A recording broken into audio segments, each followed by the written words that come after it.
Bonjour, ici Yvan Lheureux. Et Richard Turgeon. Bienvenue à Pas sorti du bois. Mesdames,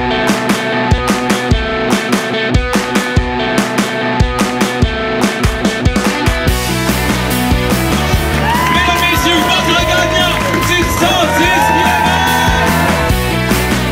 Si tu commences à te sentir bien en courant un ultramarathon, fais-toi-en pas, ça va passer. Grand champion du 125 km!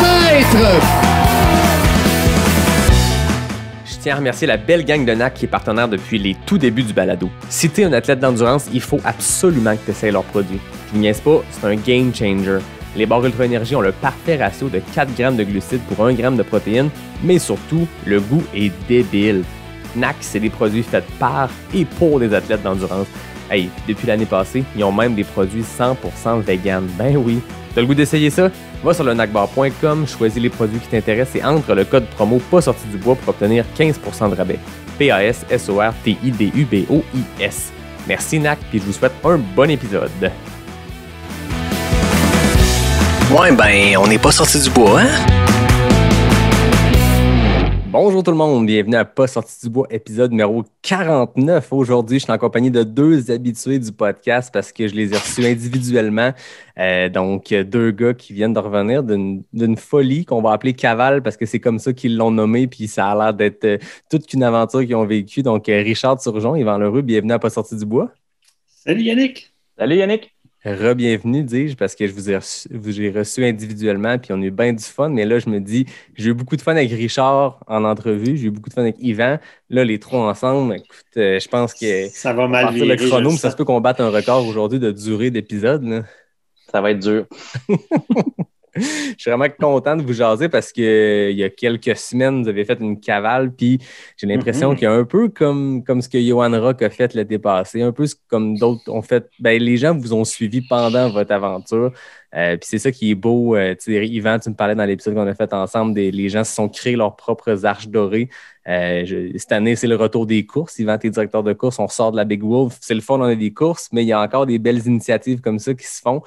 Puis les gens vous ont suivi parce que de un, vous êtes deux gars bien connus du milieu. De deux, vous étiez en train de faire une méchante folie. Et de trois, vous aviez une top couverture médias sociaux.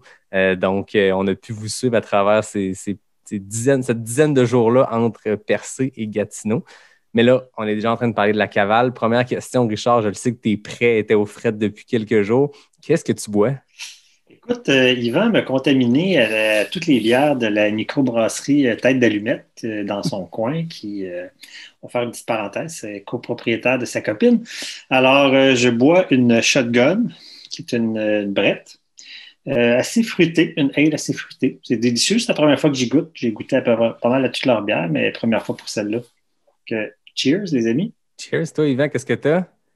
Ben moi, j'ai fait exception ce soir. Là. Je bois un kombucha écorce offert par Tania Arc-en-Ciel Rancourt en fin de semaine durant le Big Wolf.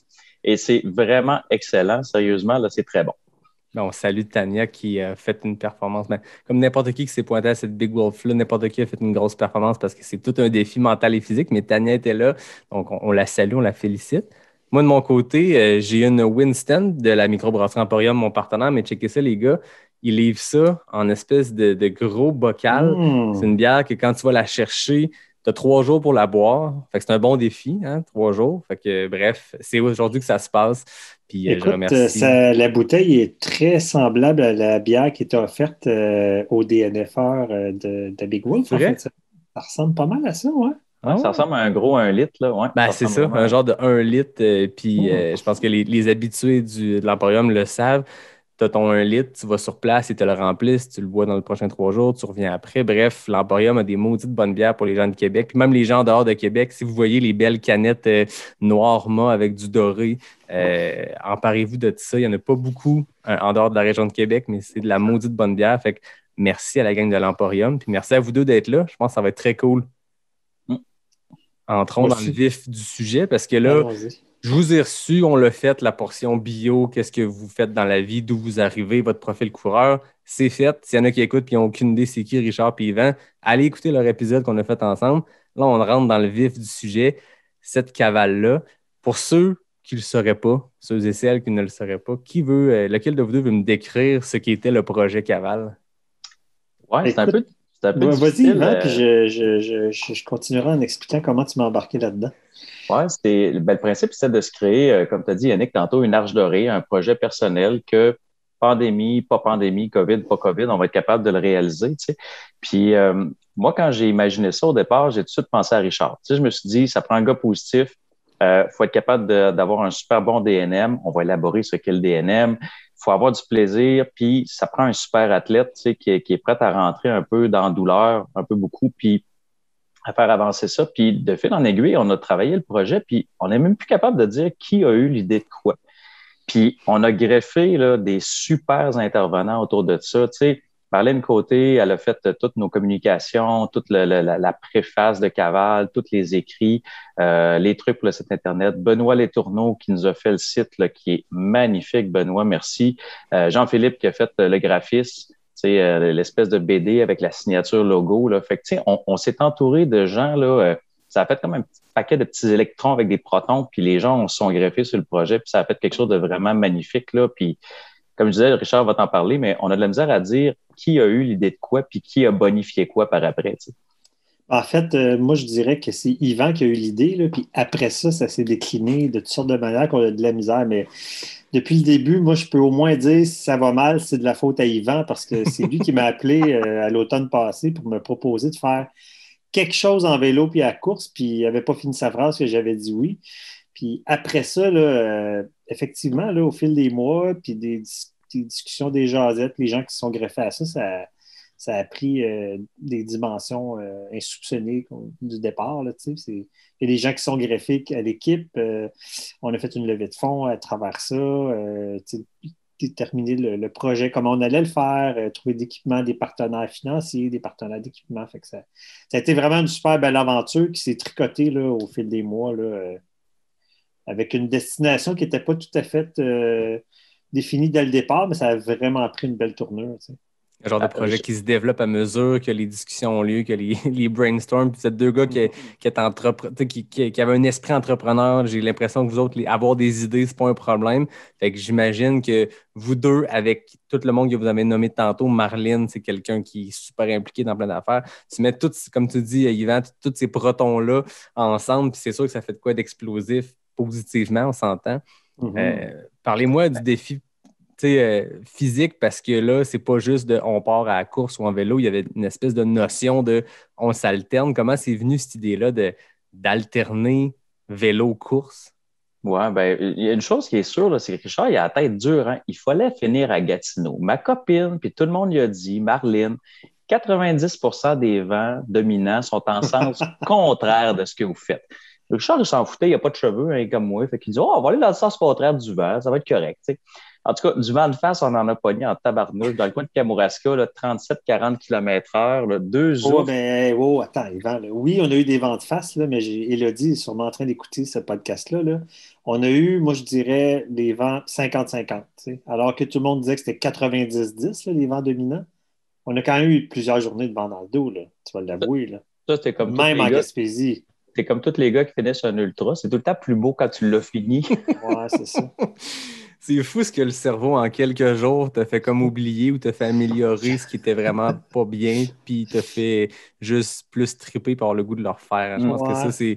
Vous êtes deux gars qui ont fait de l'ultra en masse. Il y a ça, hein, de traverser la ligne d'arrivée et faire « Asti, je fais plus jamais ça », puis le lendemain, t'inscrire sur Ultra Sign Up pour la prochaine course qui passe. Mais je te dirais que c'était même comme ça à court terme pendant l'événement, parce que, tu sais, le poisson rouge dans Nemo, là, Doris, là, qui se rappelle jamais, là, ben moi, j'ai eu des problèmes avec mes chevilles puis ma hanche. Puis à un moment donné, quand je courais, c'était plus ou moins soutenable.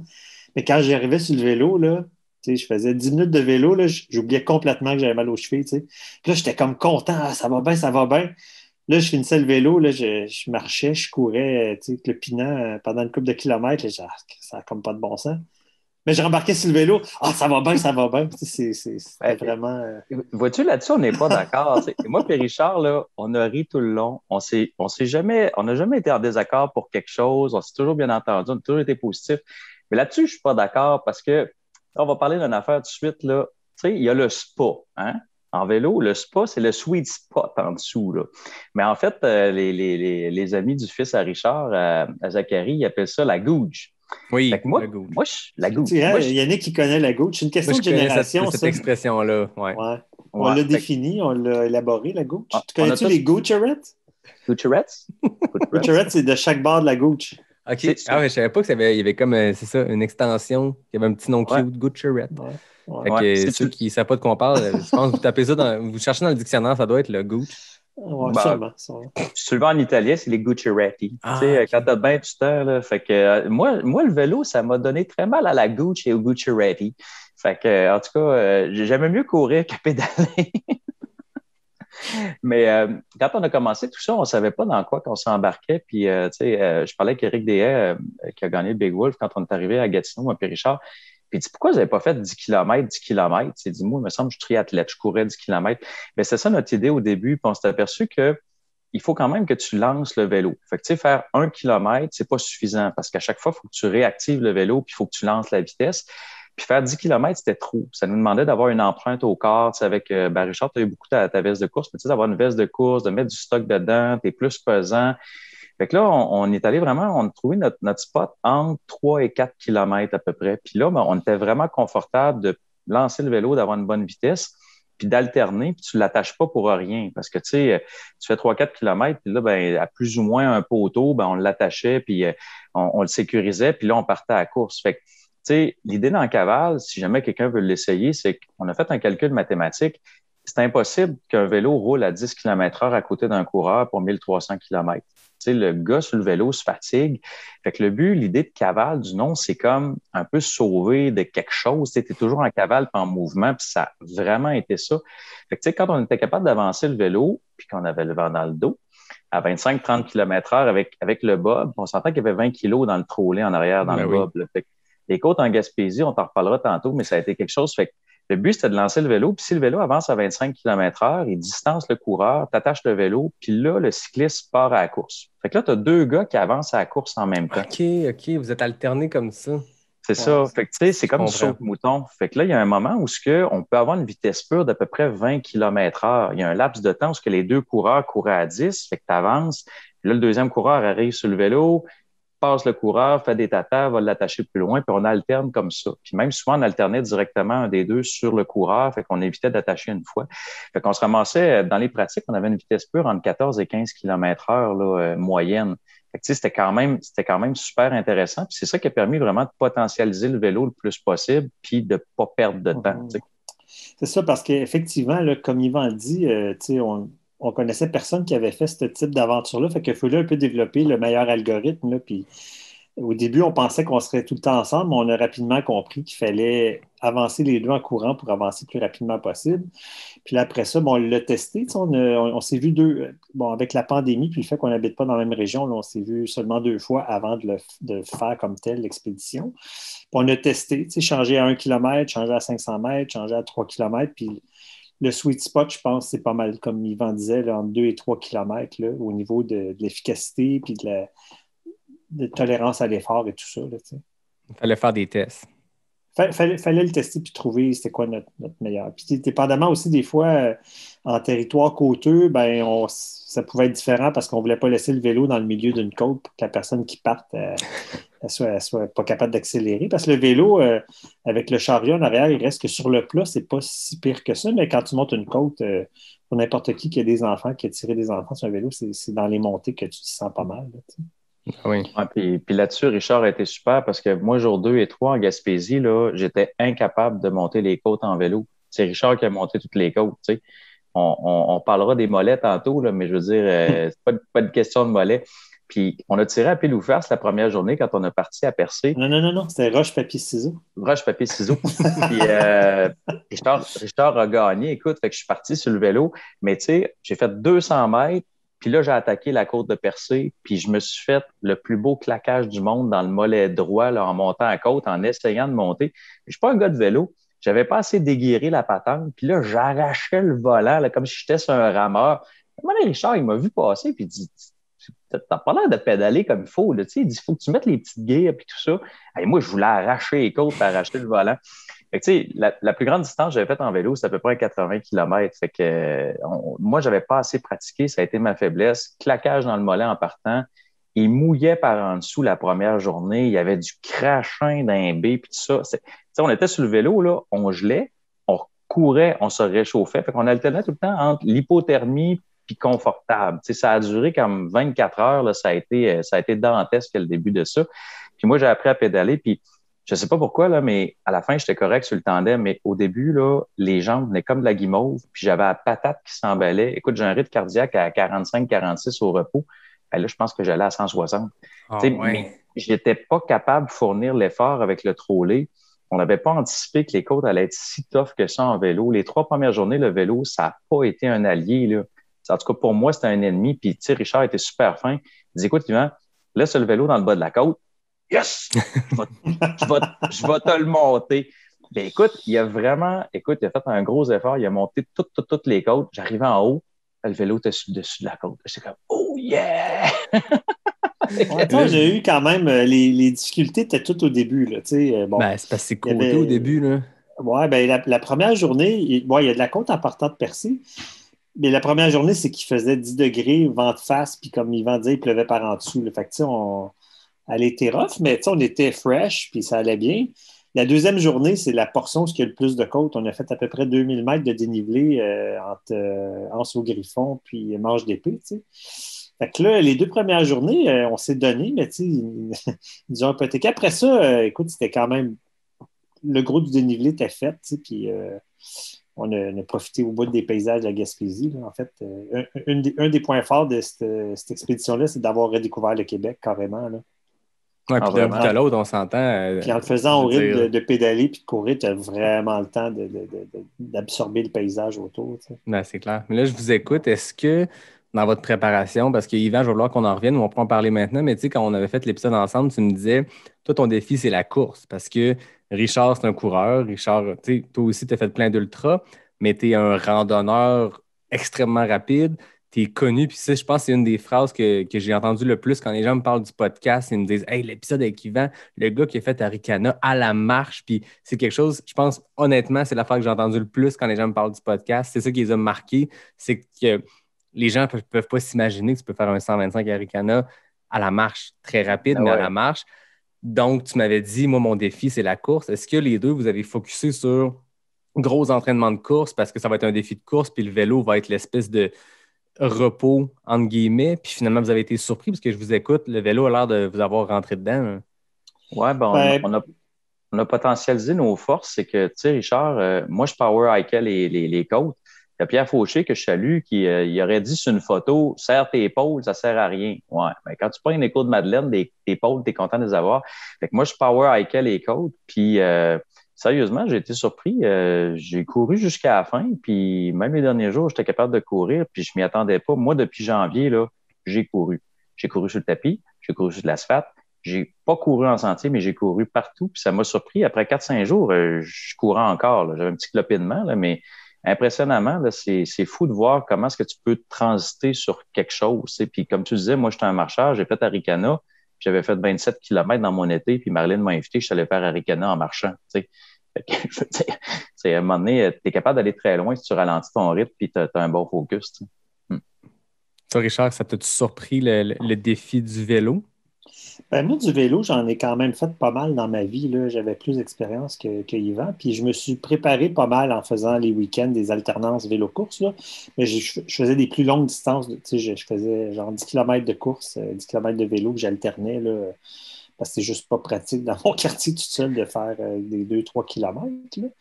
Mais effectivement, le vélo, je pense qu'on l'avait sous-estimé dans le sens que le vélo, ça va être la portion facile, puis on va se reposer. Mais ça reste que c'est quand même 60 km de vélo chacun par jour. Fait que, à un moment donné, je pense qu'il était le plus dur, c'est le derrière. Il faut que ton derrière prenne la forme de la selle du vélo. Là. Fait que ça qui se moule. Là.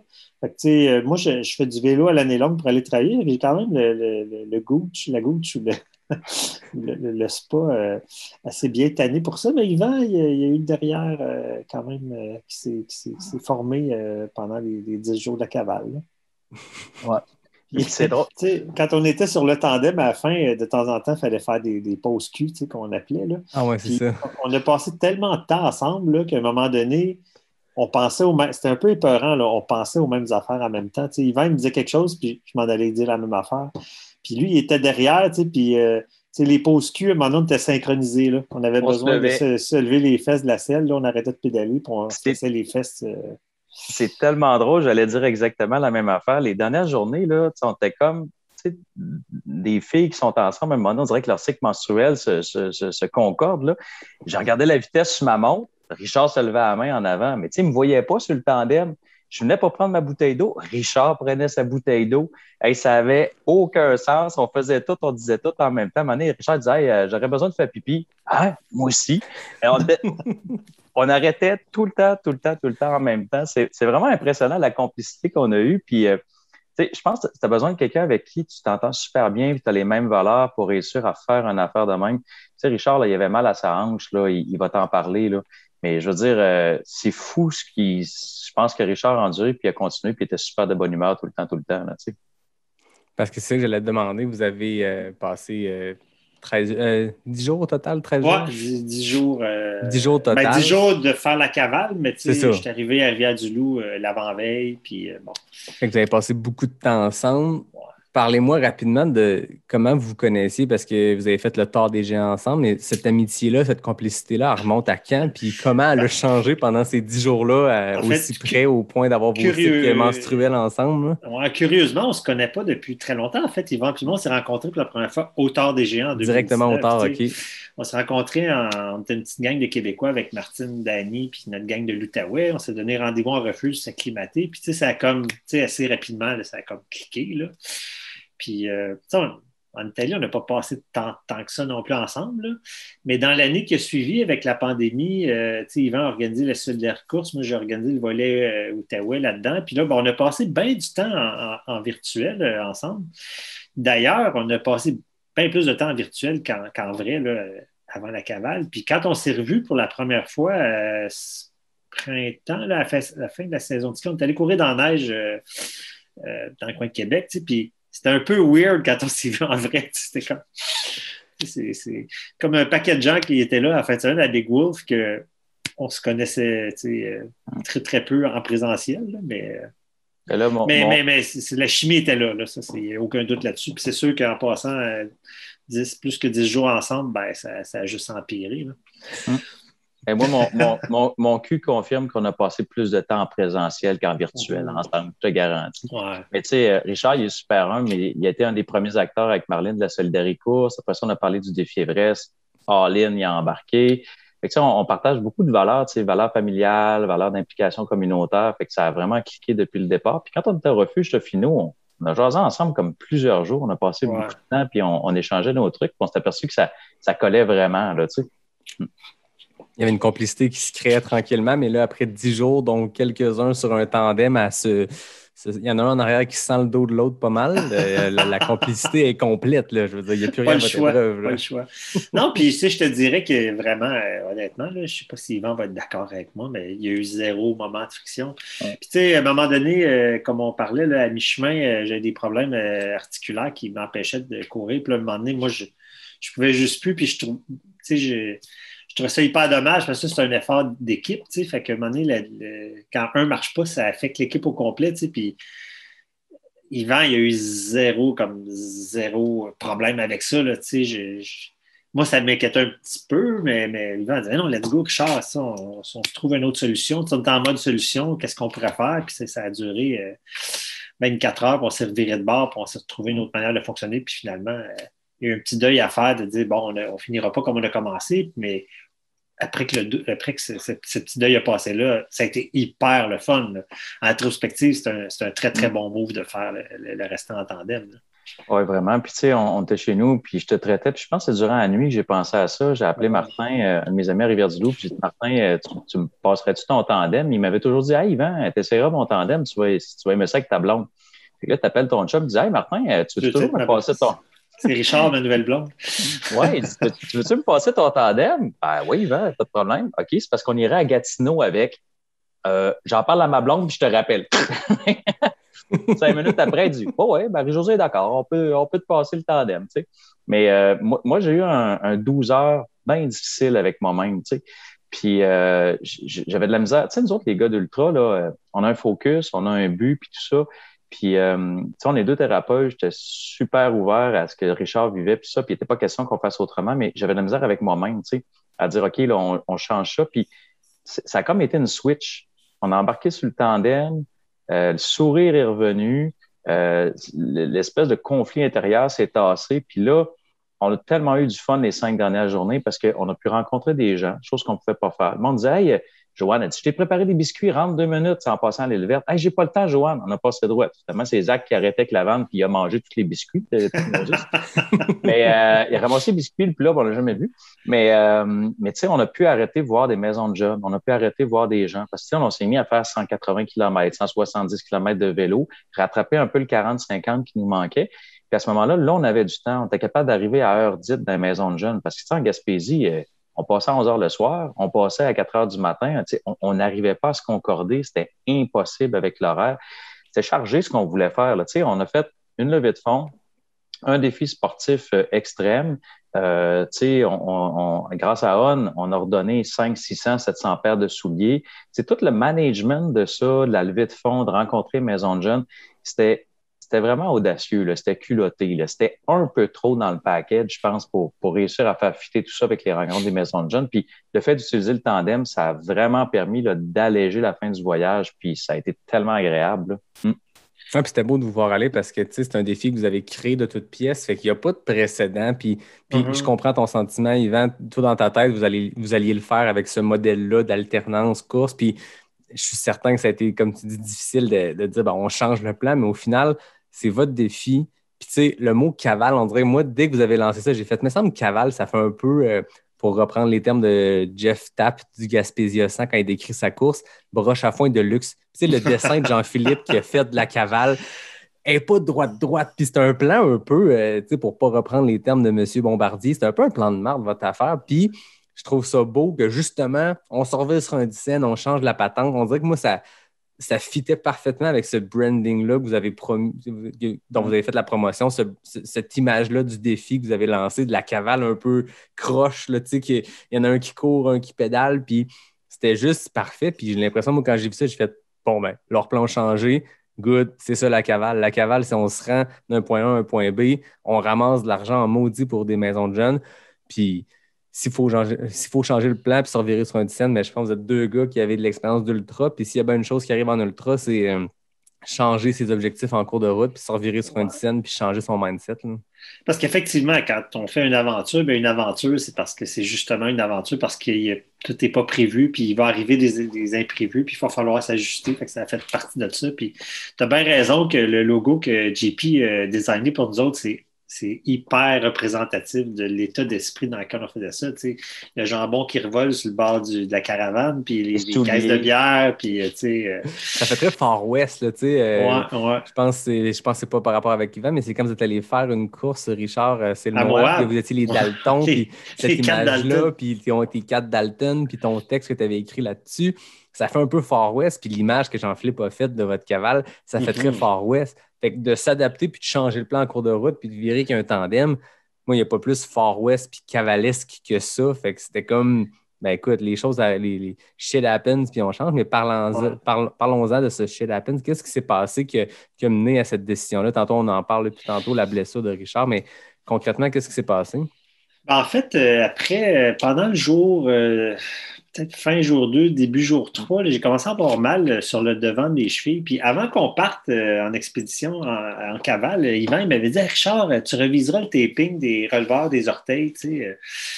Moi, honnêtement, le taping du releveur des orteils, j'avais jamais entendu parler de ça parce que j'avais jamais eu ce problème-là, j'avais jamais vu ça. Tu sais. Puis là, à un moment donné, j'ai commencé à avoir des problèmes de releveur des orteils. Je me disais, fuck, qu'est-ce qui se passe avec mes pieds? Tu sais? Puis, ouais, c'est ça, j'ai eu le mauvais sort de Yvan, le ninja. Puis, c'est ça, j'ai eu de l'enflure là, sur le devant, dans le fond, dans la courbe devant le pied. Puis, c'est quand tu marches, tu relèves tes pieds plus que quand tu cours. Mais la seule explication que j'y vois, puis, tu sais, j'ai eu ça, tu sais, ça fait comme une semaine et demie qu'on a arrêté la cavale, puis je ne suis même pas encore 100% remis un peu. Là. Ah ouais. Mais les éléments de ça, c'est quoi? Je pense que c'est courir sur l'asphalte, définitivement, parce que je suis un coureur de trail et je cours 100% sur la trail. Mais ce printemps, j'ai quand même couru pas mal plus sur la route. Mais l'asphalte, ça pardonne pas. Puis l'autre aspect, c'est que la route, elle est quand même tout le temps un petit peu inclinée sur le plan là, pour l'écoulement des eaux. Fait que tu cours toujours un peu comme si ça avait une jambe courte, une jambe longue. Puis on a fait attention d'alterner de côté de route de temps en temps pour essayer de balancer les choses, mais ça a comme pas bien passé. Fait qu'à un moment donné, à la fin du jour 3, là, j'avais les chevilles pas mal barrées. Puis cette nuit-là, j'ai pas bien dormi parce que je me disais... Demain, je vais être capable de marcher. Hey, on a juste 3 jours de fête, ça n'a comme pas de bon sens. Puis le jour 3, en me levant, c'était pas super, mais je suis parti en marchant, puis tranquillement, j'étais capable de courir, puis j'ai passé à travers la journée là, correct. Là, ça faisait mal, là, mais bon, je me suis dit, OK, c'est comme endurable. Puis on s'était fait des tapes là, pour aider. Les tapes, ça faisait une bonne différence. Le jour 5, là, c'était encore de même. Puis là, je me disais, là, on n'est même pas à mi-parcours. Puis une des choses qu'on s'était entendu avant de partir, c'est qu'il faut arriver à mi-parcours, pas trop poqué. Parce que c'est quand même un défi de plusieurs journées. Puis assez long. On avait dit ça? Moi, je t'avais dit ça, puis tu avais dit oui. Ah, oui, je m'en rappelle très, très bien. Tu avais dit oui. Ouais. C'est bizarre, tu t'en rappelles pas, Yvan? Je m'en rappelle. On va voir ça sur une cassette en quelque part. Fait que c'est ça. Fait que c'est ça qui a mené au. Puis là, bon, j'ai eu aussi mal à une hanche, mais je pense que j'ai couru tellement tout croche à cause de mes chevilles qu'à un moment donné, ça s'est mis à se promener un peu. Là. Ça t'a compensé. Fait que c'est ça qui a amené. Ouais, puis je trouvais ça très frustrant parce que l'énergie était là. Puis, en ultra, tout le monde qui fait des ultras, on le sait, qu'il y a des facteurs limitants. À un moment donné, tu as des ampoules, ça frotte dans tes aisselles ou dans ta gouche, ou tu es déshydraté, tu es fatigué. Mais là, c'était pas ça du tout. Là. C'était comme rien de ça. avoir un auto, je ne dirais pas que je suis une Formule 1, là, mais le moteur marche tout, mais j'ai un flat. Fait que tu as beau avoir une bonne auto, là, une auto avec un flat, ça avance pas. Là, fait que c'était frustrant, ça, mais bon, il fallait vivre avec. T'sais. Puis quand on avait parlé ensemble, Richard, t'es un des rares qui a beaucoup d'expérience en ultra, qui n'a pas de DNF à son actif. Ouais. Puis t'avais-tu déjà vécu ça, ce genre de sentir que tu as un flat et que le moteur ne suit pas? Que le moteur est prêt, mais que le flat ralentit? Non, c'est la première fois que je vois que je... Tu sais, si ça m'était arrivé pendant un ultra là, en solo, là, la même affaire, il n'y avait rien à faire, tu sais. Tu sais, je dis, à un moment donné, tu peux prendre du repos pendant une demi-journée, là, mais c'était pas assez. Là. Puis, tu sais, Yvan me traitait en acupuncture. Si tu avais vu le paquet d'aiguilles que j'avais sur le corps, là, à un certain point, tu sais. Tu sais, j'étais chanceux, là, j'étais avec un thérapeute, tu sais, puis on a même eu une de ses amies physio qui est venue nous voir sur la route à un moment donné, qui nous a tapé les chevilles, mais non, ça passait pas. J'avoue que j'ai jamais vécu ça. Puis, le seul point commun des éléments, je pense, c'est l'asphalte. Vraiment.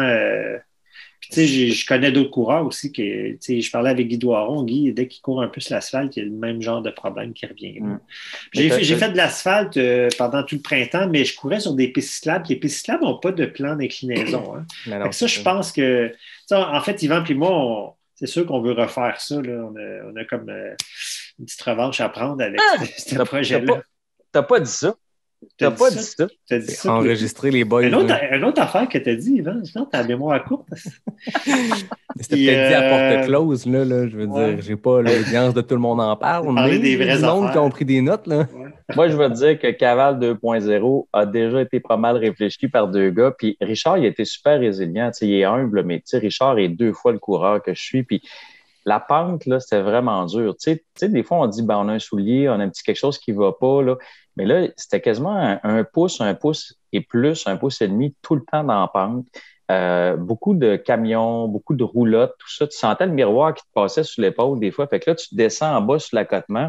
Fait que tu sais, ton accotement, nous autres, on est habitués, on dit des pourcentages de pente, mais l'accotement, des fois, il y avait 10-15 %. Là, tu tombais dans la garnotte, puis ça chirait un peu. Et des fois, pour moi, il y avait quasiment comme 20 % de pente là, sur le côté. Puis là, tu cours en montant, ça tourne. C'était extrêmement difficile. C'était vraiment hypothéquant, là, le type de terrain. Mais on a su quand même potentialiser nos forces. Richard va te le compter, mais il y a une nuit que, je pense, ça mange l'épée. On arrive la nuit du ninja.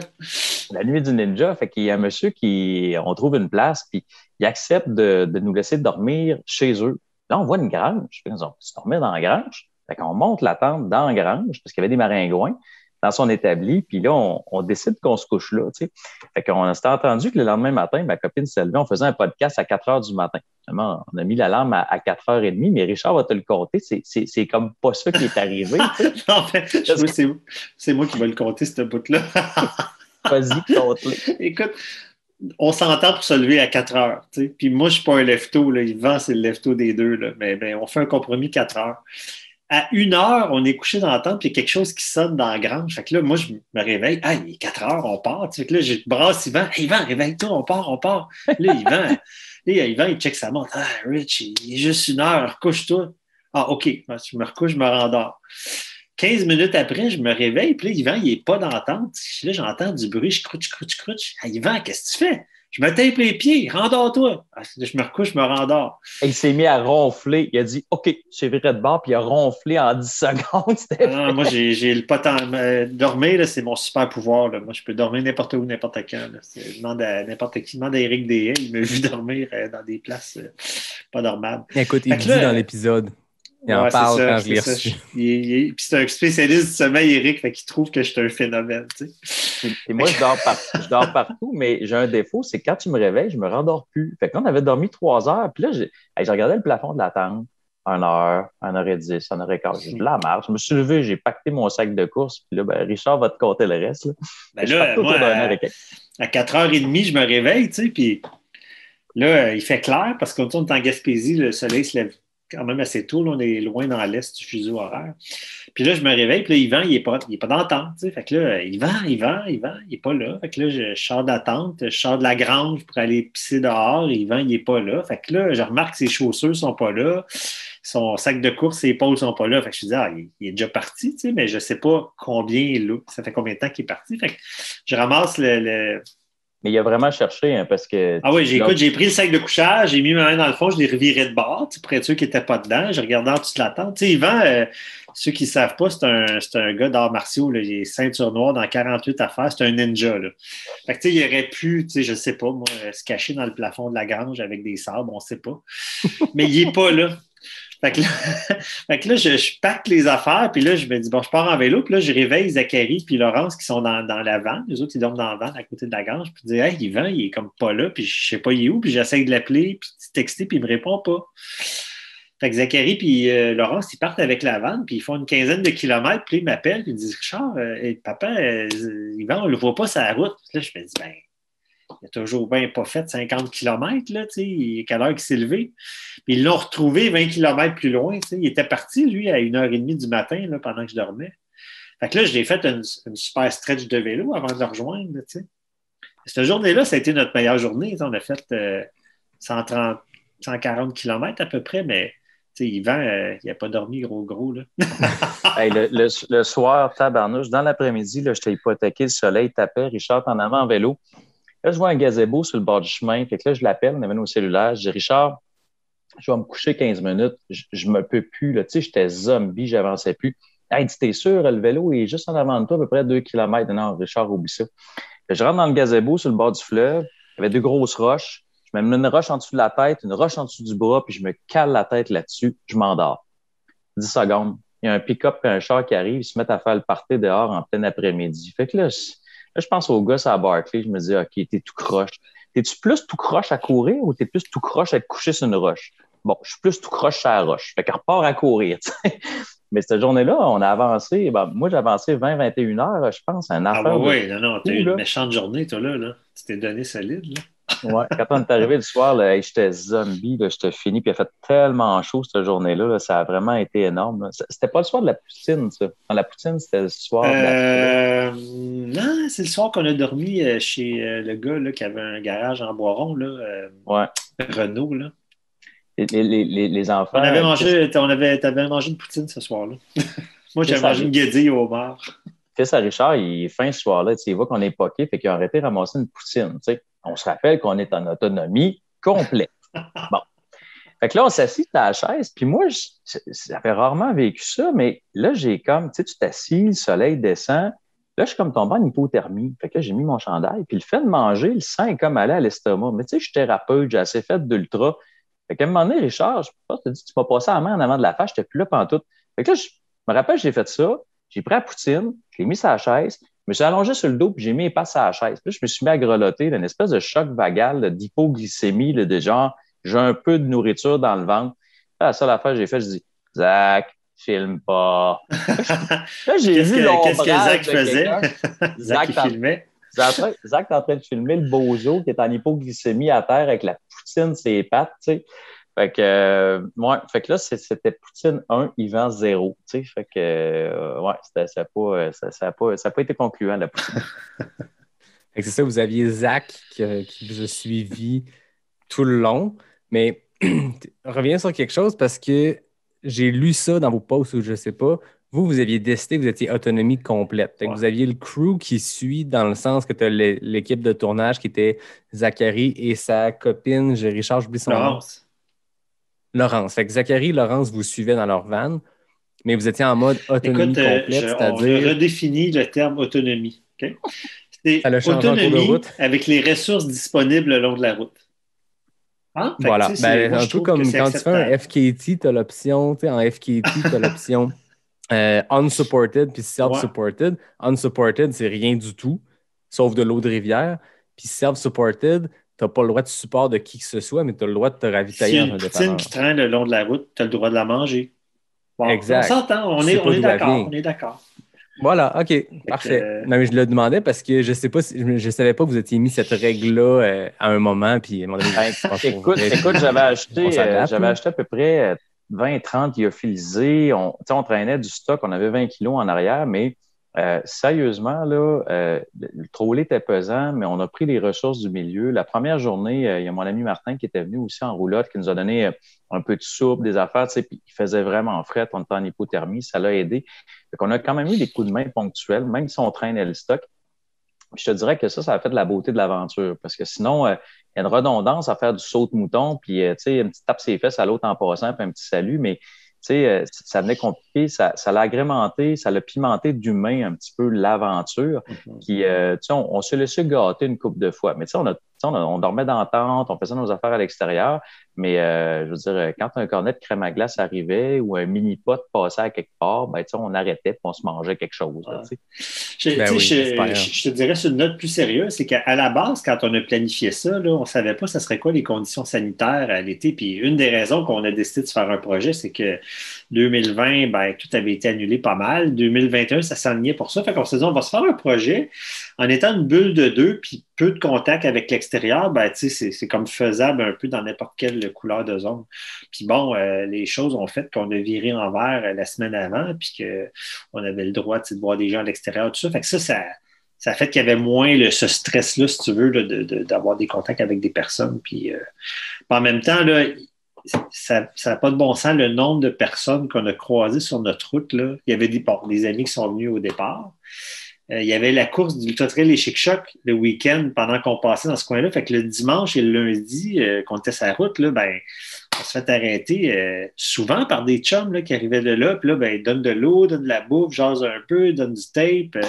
Ça a été une succession de rencontrer des gens. Là. Dans le bas du fleuve, ben, Yvan, il y a plein d'amis. Il est connu là-bas. Comme il parlait tantôt, il y a une de ses amies qui préparait des biscuits quand on passait. Elle voulait qu'on arrête de prendre un café. T'sais. Ça a été ça. Là. Puis quand on se rapprochait de l'Outaouais, c'était plus mes amis à moi, ma gang de l'Outaouais, qui sont venus faire des bouts avec nous autres. Fait, ça aurait pu être une genre de grosse tournée paroissiale là, de prendre des cafés puis des bières à gauche et à droite. Ça aurait pu facilement devenir ça. Là. Ça aurait pu prendre 30 jours, mais avec beaucoup de café puis beaucoup de muffins. C'est ça. Puis on aurait pris du poids plutôt que d'en perdre, là, c'est clair. On a manqué notre coup. Moi, j'ai perdu quand même une dizaine de livres, mais on a manqué notre coup sur 2-3 affaires. Un, c'est du monde qui ont dit qu'ils nous ont vu boire de la bière. Ça, c'est faux. On n'a pas bu de bière parce qu'on t'a une petite exception. Ah, c'est vrai. La fois avec Jimmy du coureur nordique, il n'y avait pas de la bière là-dedans. Il n'y avait pas de bière. Regarde, tu vois, là, c'est la photo. Tu perpétues les mythes, là. Il n'y a pas de bière. C'est la première fois que j'en parle, mais j'ai vu un post. Non, mais on sait, il y a des millions de personnes qui vont écouter ça, là, puis ils vont dire « Ah, Jimmy! » Non, on buvait du thé glacé. Voilà, c'est dit, tout le monde. On n'a pas bu de bière avec Jimmy. On a bu un quart de bière avec Élodie, de tête d'allumette, de chrysalide, là, mais juste un quart quand on a passé chez mes parents. C'est tout ce qu'on a bu. Ouais, Puis vraiment. on a C'est mangé 3 crèmes glacées parce qu'en Gaspésie, quand il fait moins 20 000, les crèmeries sont toutes fermées. Puis on s'était dit qu'on allait boire au moins 3-4 cafés glacés par jour. Finalement, on a pris 2 en 10 jours. Ça n'a comme vraiment pas à donner. À un moment donné, on est arrivé dans un resto, puis on nommera pas. On vient pour commander ici. Ah, on s'est plus de déjeuner, il est rendu 11h15. Bon, ça va bien. En fait, moi, je peux te changer pour un genre à faire à la crème glacée plutôt que le truc. La machine à crème glacée est fermée, elle est brisée. Là, j'étais comme. Il Là, n'y a pas de machine à café non plus. on était avec le tandem dans le service à l'auto avec un gars qui nous regardait en arrière et disait c'est quoi les 2 imbéciles avec leur service à l'auto? On ne voulait pas rentrer dedans. Mais là, il n'y a rien qui marchait dans le restaurant. Tu sais, c'est comme. Puis là, on n'était pas assez pesant. La patente ne nous détectait pas. Tu sais, fait qu'il a fallu faire des signaux. Ah là, oui, ben, c'est vrai. J'avais oublié ça. Quand ça a déclenché, c'est parce qu'on a laissé le char s'approcher en arrière. Fait que la chose a comme détecté le char en arrière. Là, la personne était mêlée parce que là, tu sais, comme, elle voyait pas en visuel le char ou je sais pas trop quoi.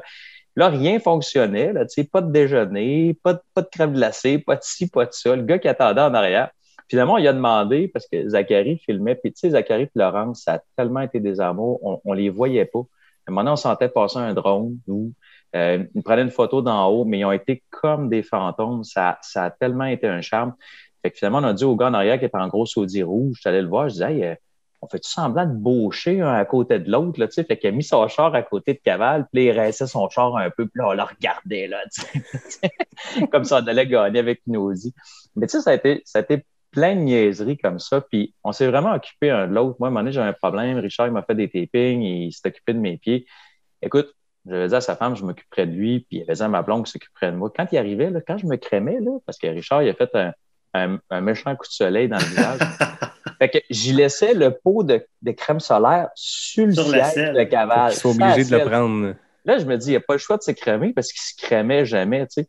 Puis à un moment donné, j'ai dit à Richard, j'ai dit, ça, je ne l'a pas mis sur les réseaux sociaux, je ne sais pas si ça se dit, mais tu sais, à force de se mettre du lubrifiant et des affaires pour pas que ça frotte on the gooch, fait que là, la selle était toute luisante, mon gars, lubrifiée. Fait que je dis à Richard, je dis, tu vois comment je suis chanceux? Je t'ai pré-lubrifié la selle pour que tu puisses pédaler, tu sais. Puis là, Richard, il me répond. J'arrive à Yvan, je dis, hey, Yvan, c'est bizarre à matin. Je suis comme arrivé pour prendre le vélo, puis je me suis enfargé dans le trailer, puis je suis comme tombé la bouche ouverte sur la selle.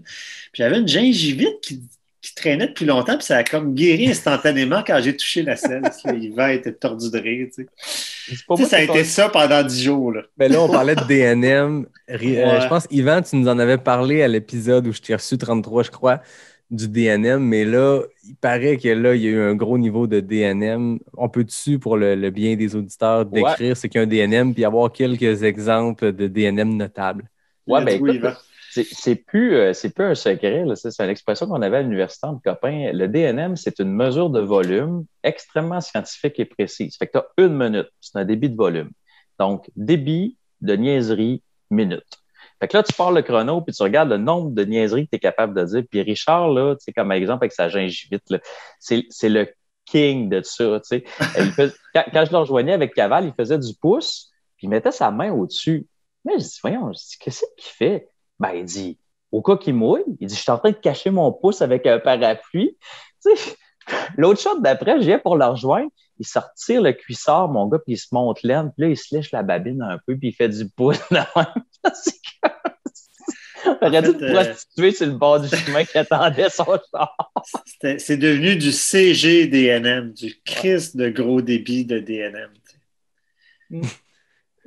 Fait que, tu sais, on a eu. On comprend que vous avez eu du fun. Hey, on a arrêté d'un mini-pot. On a arrêté d'un mini-pot. C'était n'importe quoi, ça.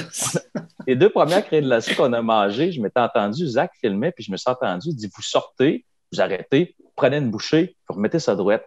Moi, j'avais dit à Zach, j'ai dit, je peux-tu y foutre d'en face? Hey, Zach, il dit, vas-y, fais ça, ça va être bon. Là, Richard, il ne le sait pas. Fait qu'on sort de la crèmerie, on prend notre bouchée. Là, moi, je vois pas trop, je suis sur le côté, puis là, je fais comme, puis là, j'y enfoire ça d'en face. Là, il me regarde. Là, moi, je pouffe de rire. Le surlendemain, je dis à Zach, je dis, hey, faut-tu refaire la prise comme on a fait l'autre fois? Il dit, hey, envoie donc. On sort de la crèmerie, j'y refous ça dans l'oreille puis dans le casque. Fait que là, Richard était comme, ben, je vais t'en foutre une d'en face, mais une crème glacée.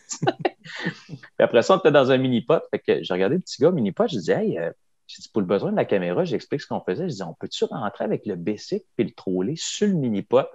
Là, c'est un jeune qui avait 16-17 ans. Il dit, il n'y a pas de monde. Il dit, ferez ce que vous voudrez. T'sais. Fait que là, on s'est mis à pédaler avec le bicycle à travers les choses de mini-pot. On a joué une game de mini-pot que Richard a gagné d'un coup. Faites un trou d'un coup. Puis le mini-pot était tellement mal fait. Là, les choses étaient plein d'eau, les bandes rebondissaient mal, puis les objets se tassaient. Il y avait comme une barre qui bloquait le trou juste un peu. Fait que quand Richard a joué, moi, j'ai pogné la barre, elle était sur un clou, puis je l'ai mis en avant du trou. Fait que je disais, hey, ça ne marchera pas.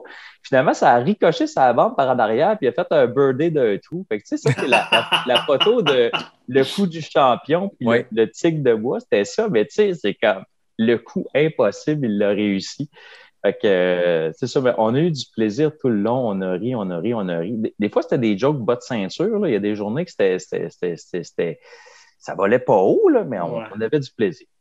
Ben oui, puis je veux dire, des fois, dans un ultra qui dure une seule journée, quand tu cours longtemps avec la même personne, ben, tu finis dans ces eaux-là. Là, je veux dire, 10 jours avec deux gars qui ont beaucoup d'expérience en DNM, je m'attends à rien de moins. Là.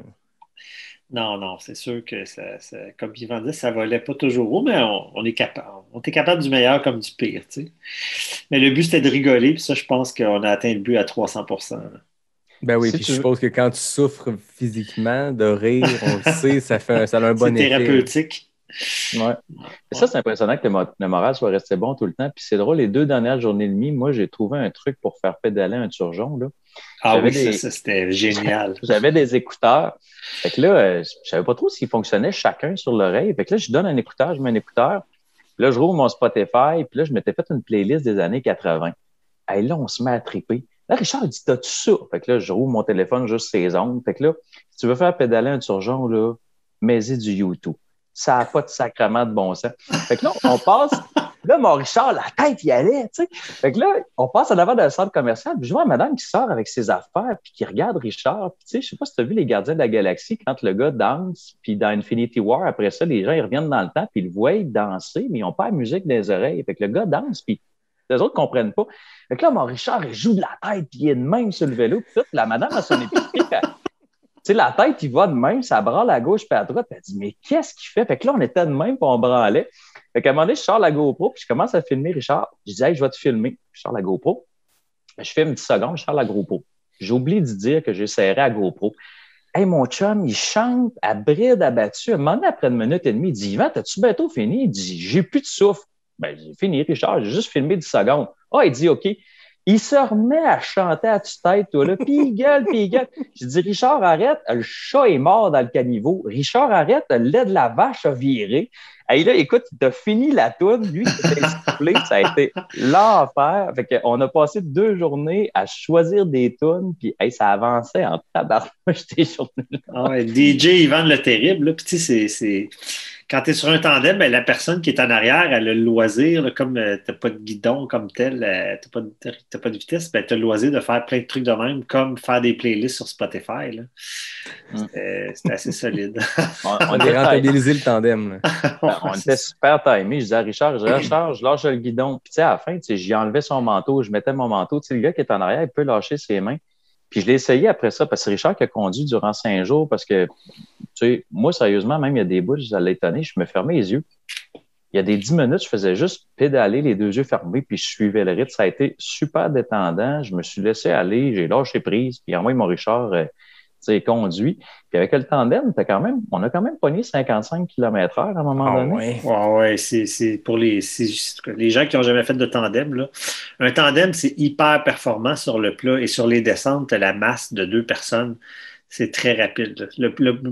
Le maillon faible d'un tandem, c'est monter une côte. Moi, on en a un tandem, moi puis ma blonde, j'en ai fait souvent. Fait que, je suis habitué de piloter ça, là, mais c'est super le fun parce que tu es tellement proche physiquement que tu n'as pas besoin de te crier après. Là. Tu peux te parler un peu comme on se parle là.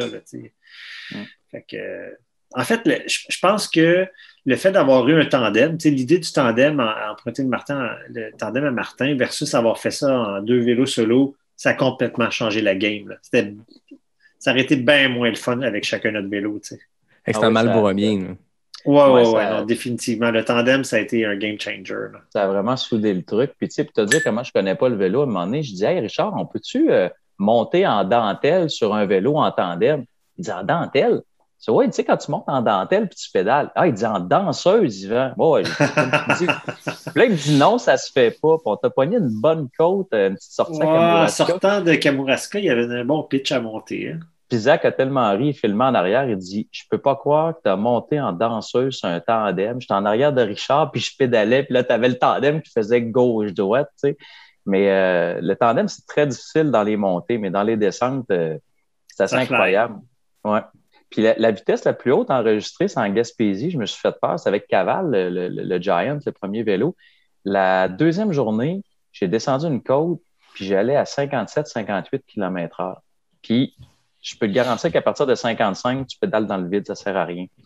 Puis le lendemain, je descendais, je pense que c'est dans les Madeleines, je ne sais plus c'était où. Puis là, j'ai vu 75 max d'un tournant. Puis là, j'ai juste regardé ma montre. Hey, mais moi, là, je chantais, puis ça allait bien. J'allais à 68 km/h. Oh shit! Et là, mon chum, je me suis dit, OK, le Tour de France, tu vas te tuer. Là. Puis là, je voyais le virage arriver. Je dis, s'il y a un char, moi, je déborde. Hey, là, je t'ai clenché les breaks. Mais je ne pouvais pas croire que, tu sais, avec 20 kilos en arrière, le bob, que j'avais roulé à 68 km/h. Puis après ça, Richard m'a dit, hey, Yvan, c'est parce qu'un bob, il dit, c'est 60 maximum, les bearings, puis le reste, il dit, ça va, il n'est pas supposé aller plus vite que ça. Mais descendre des côtes à 68 km/h, là, c'est un méchant feeling. Puis là, à un moment donné, si tu t'aperçois, j'ai juste un casque sur la tête, là, j'ai aucune protection, là, fait qu'il ralentit un peu après. Mais vitesse la plus vite enregistrée, 68 km/h. Très fort. Vous l'avez dit, vous avez rencontré pas mal de monde, des gens qui sont venus vous encourager, des gens qui vous ont klaxonné, qui vous ont envoyé à la main, qui vous ont donné du stock. C'était quoi vos rencontres marquantes, là, chacun? Écoute, il y en a eu plusieurs. Laurent Aumier, écoute, on est assis, c'était où qu'on était à Matane? Assis, on prend un café le matin, puis on prend une pause, puis à un moment donné, il y a quelqu'un qui passe derrière moi qui me touche aux épaules, puis moi, je suis certain que c'est Yvan qui revient de la salle de bain. Là, je continue à jaser avec Zach puis Laurent qui sont assis devant moi, puis je me retourne à gauche. Hey, Laurent Aumier, tabarnouche Laurent, comment ça va? T'sais, ben, il avait suivi la balise, puis il était en vacances avec sa blonde dans ce coin-là. Anne Bouchard, qui est venue courir avec nous autres à Rimouski, elle court un petit bout avec Yvan, un petit bout avec moi. Et puis à l'arrivée de la guerre, elle là, est arrivée en sandales North Face, je la vois arriver de face, et hey, Anne Bouchard, tu sais, elle arrive en sandales, elle venait de se péter la face au Chic Choc, elle était allée à la guerre, la seule femme qui a fini Chic Choc, tu sais. À grande distance. Marlène Côté, qui est passée aussi, notre amie Marlène, qui est passée. À Matane, oui. Danny, qu'on a vu avec Stéphane Poulain, là, dans le coin du Bic. Écoute, je ne voudrais pas en oublier, là, il y en a plein. J'ai rencontré par hasard des amis du Marathon canadien de ski qui faisaient le tour de la Gaspésie en vélo. Serge puis Christiane. Non, écoute, à tous les jours, là, carrément à tous les jours, on a vu plusieurs personnes qu'on connaissait. Là. C'est inévitablement. On était tellement chanceux. Richard a dit qu'il était un gars chanceux dans la vie, moi aussi. Le matin, on n'avait plus de leucotape pour de K-tape pour se taper les pieds et tout ça. T'sais. Puis là, t'as Danny puis Stéphane qui arrêtent en truck, qui arrêtent des Chic-Chocs. Avez-vous besoin de quoi? Juste après, ben avez-vous du K-tape? Hey, il rouvre le sac, toi. Du bleu, du noir, du ci, du ça. Elle ramasse tout ça, met ça dans le trolley. Les gars, ils ont ouvert le sac de course puis ils nous ont tous déballé le stock. Je disais, hey, je peux pas, on n'en trouvait pas d'informations dans ce coin-là. Mais non. Hey, c'est fou raide. On était super chanceux. On arrêtait là, sur le bord des maisons. Le monde nous voyait arriver. Puis disait, hey, on peut-tu prendre de l'eau? Puis on avait des cartes d'affaires que Richard avait eu l'idée de faire. Fait qu'on donnait ça au monde. Fait que là, le monde regardait la carte, checkait l'affaire, 2 amis, 4 choulacs, un vélo. Là, le monde, il capotait. Écoute, je vais te mettre de la glace dans tes bouteilles. Je peux-tu faire d'autres choses? Tu veux-tu quelque chose de froid? Les gens ont tellement été gentils. Là, c'est incroyable. Il y avait une humanisation de toute la chose là, quand on expliquait le principe. À un moment donné, l'avant-dernier jour, on est en vélo, puis 2 amis qui ont été des donateurs pour le projet passent en auto, puis ils nous font des babayes. Puis ils arrêtent une couple de kilomètres plus loin. Fait que... qu'on arrête avec le tandem pour jaser avec eux autres. Ça s'appelle Alain puis Marie. Là, ils avaient une méchante grosse assiette de sushi qu'ils avaient amené. Puis nous autres, comme pas longtemps avant, on avait arrêté de manger. Fait que là, je me disais, c'est dommage, j'ai pas tant faim que ça. Fait qu'on s'assoit une table à pique-nique. Il y avait des sushis pour facilement 5-6 personnes. Là. C'est sérieux. Fait que là, on ouvre le plat de sushi, genre, tu sais, j'en prends ou deux morceaux pour être poli. Écoute, ça a pris 5 minutes, moi puis Yvan, on avait passé à travers. Ah ouais. C'est l'enfer. J'ai jamais. Tu sais, je me suis dit, on est tellement impolis, mais tu sais, le gingembre, c'était bon, le petit piquant là, on avait du juste pas de wasabi. fond. C'est l'enfer. Ils en ont mangé, je pense, 4 morceaux à 2. Ben, écoute, j'ai revu Alain quelques jours après, je suis allé prendre le café avec. Je disais, hey, tu sais, Alain, quand vous êtes venu avec l'assiette de sushi, là, j'ai dit, moi puis Yvan, on avait comme pas tant faim, mais on avait tellement pas de fond. Puis Alain, il dit, ouais, il dit, je n'ai mangé 3-4 morceaux, puis il dit, Marie, elle vous regarde aller, puis elle s'est dit, je vais les laisser manger, tu sais, eux autres, ils ont faim. On a clippé la plaque de sushi, là, dans le temps de le dire. Là. Mais c'est l'enfer, comment on pouvait manger, là, tu sais. Moi, j'étais habitué jusqu'à des 15-16 jours d'expédition, mais tu sais, quand tu commences à passer le séjour, là, ton corps, tu assimiles pas plus que 4 à 5 000 calories, mais ton corps n'a pas de fond. Tu peux en bouffer 10 000, s'il y en a 10 000, là, on avait tout le temps faim. Puis les gens étaient super généreux, sérieusement, là, c'était sans bon sens. Parler des gens chez qui vous arrêtiez, mais pour votre camping, finalement, avec votre tente, vous dormiez là où vous décidiez que c'était le temps d'arrêter. Donc, ça a été quoi les endroits où vous avez dormi? Parce que tantôt, vous parliez de chez des gens dans une grange, dans un garage. Vous arrêtiez, vous cogniez à la porte, puis vous vous installiez? C'est pas mal ça. Là. La première nuit, c'était une amie d'une amie là, qui habite à Gaspé.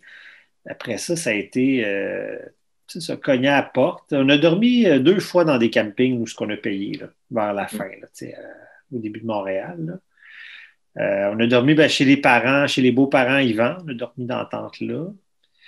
Mais honnêtement, les gens étaient hyper accueillants tout le temps. Là, puis quand on avait besoin d'eau, d'un spot. Puis il y a des personnes, là, il y en a 2 que j'ai en tête là, où on a dormi sur le terrain puis ils nous ont offert d'utiliser la douche dans leur maison. T'sais. Wow. C'est quand même bienvenu une douche là, à la fin de la journée. Là, on était quand même assez crottés. Surtout pour Yvan qui était derrière toi sur le tandem, je suppose. C'est sûr qu'Yvan, il fallait qu'il. Mais je me suis retenu quand même. J'ai pas trop. Ça a bien été. Mais tu sais, on a quand même été poqués. Moi, la pire nuit que j'ai été poqué, c'était le 4e soir. Là. Après la nuit, je n'avais pas dormi. La nuit que tu n'as pas dormi. Oui. Puis on est arrivé chez mes beaux-parents. Puis tu sais, veux pas, on a fait un cross-check de 3 km pour rentrer en ville. T'sais. 3 km, ça a l'air niaiseux. Là. Mais quand on a 500 d'impact, là, hey. Fait que là, on arrive chez les beaux-parents, ma copine était là.